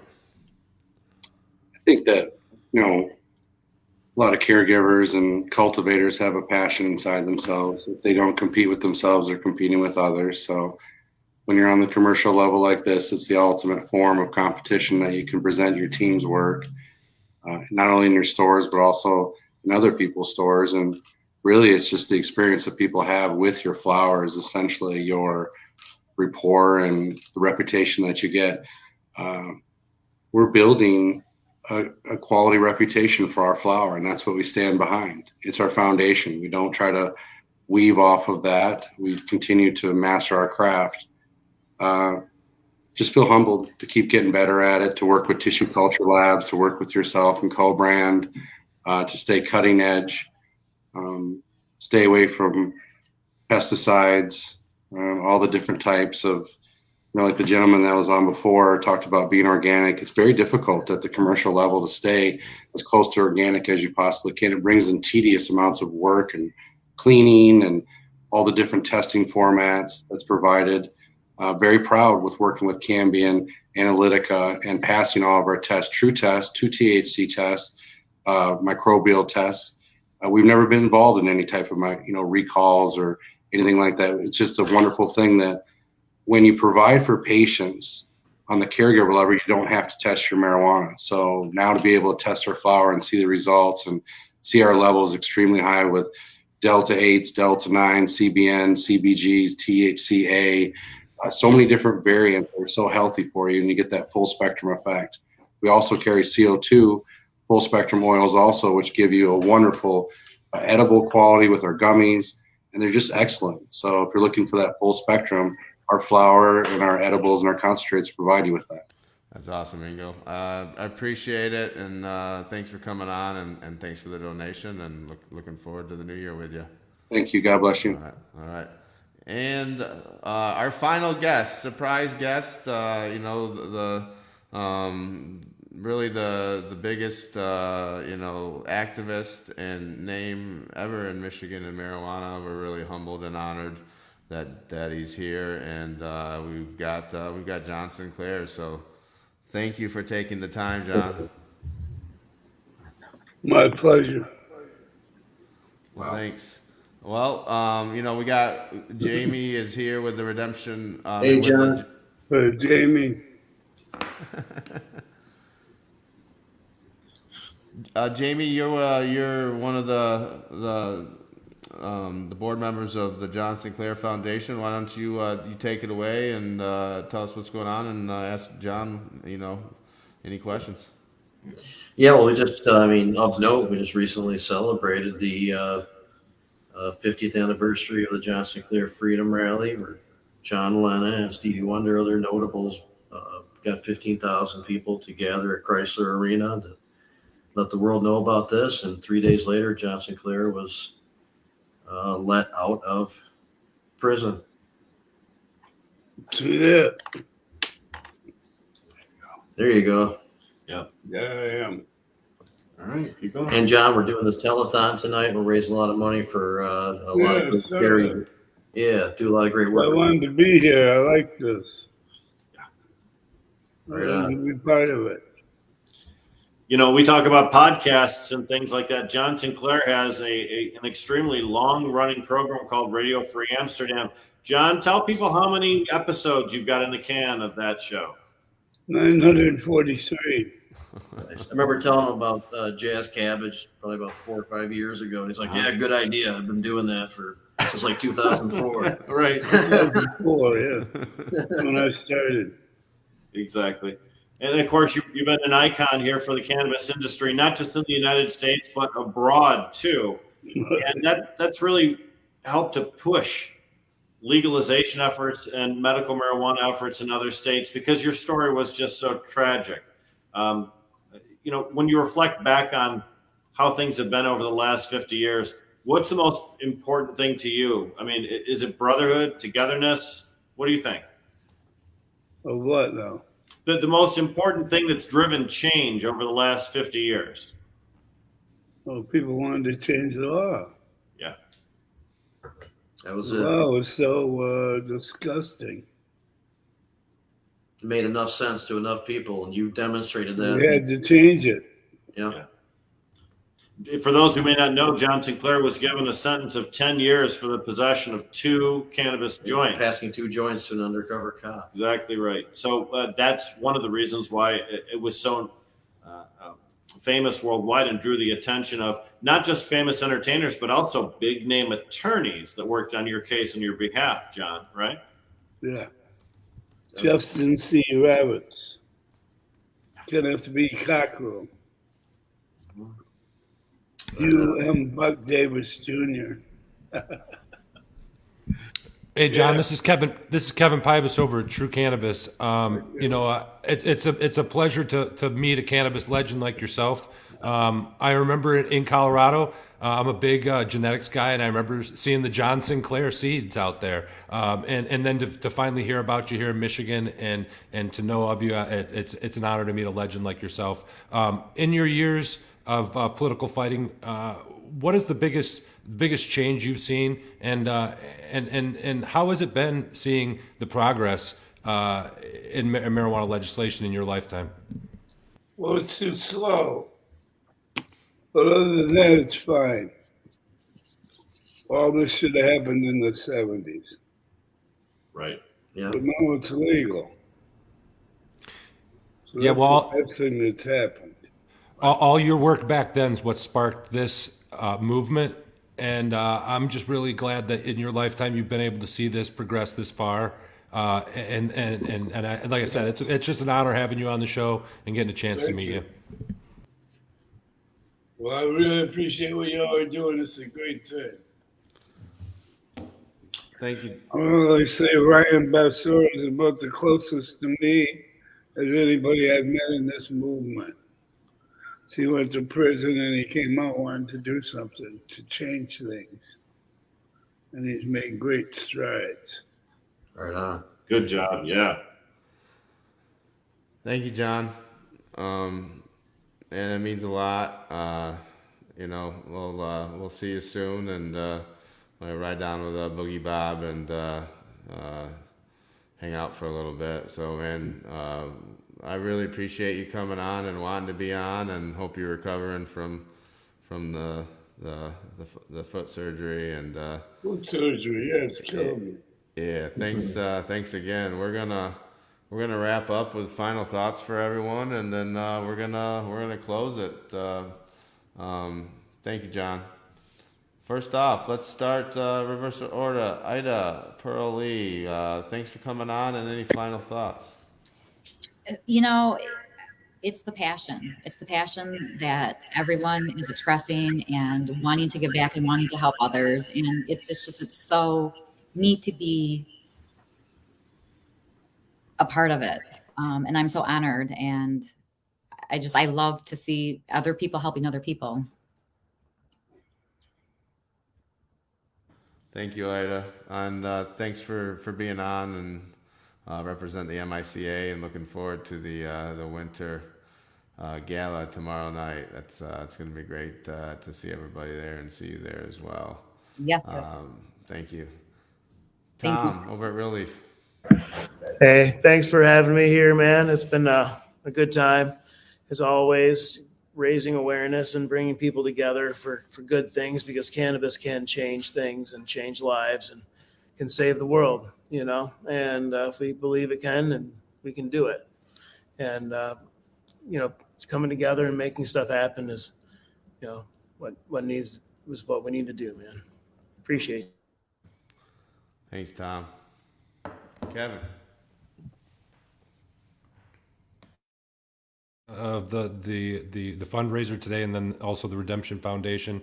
We've talked about it a little bit in the past, but what we're doing right now with the marijuana movement, it's a people movement. It's stuff that's grassroots, and I think we're laying the framework for the potential of change by the people, across the whole legal system. Right now, nobody's ever done what we've done, and I think it's really cool that we're laying this groundwork to potentially change some other things and right the wrongs of the past of other issues that we're having in this country. So, it's been a great time, Ryan. I appreciate you including me in all this stuff, and all of you guys. I appreciate you guys as my friend and my family. So, thanks a lot, guys. Thank you, Kevin. Thank you, Jamie. Hey, yeah, and again, I appreciate being on with everybody tonight too. I also enjoyed hearing more about a lot of the contributors to tonight's telethon that I haven't really met yet. I look forward to meeting some of those people and companies as well. And again, everybody can rest assured that this money is going to go to help a lot of people, and these organizations that it's benefiting have already demonstrated themselves for a while now. It's very profound, this these people who contributed should feel very good about the outcome here. And also thanks a lot, Ryan and Redemption, for putting this all together. It was a great time hanging out tonight. Thank you, guys. Thank you. Rick. Part of the reasons why an event is successful is because it has a successful launch. I think we can look at this charity event and definitely consider it a successful launch, and success on many different levels, not just the amount of money raised, but by far, obviously, that's a big success.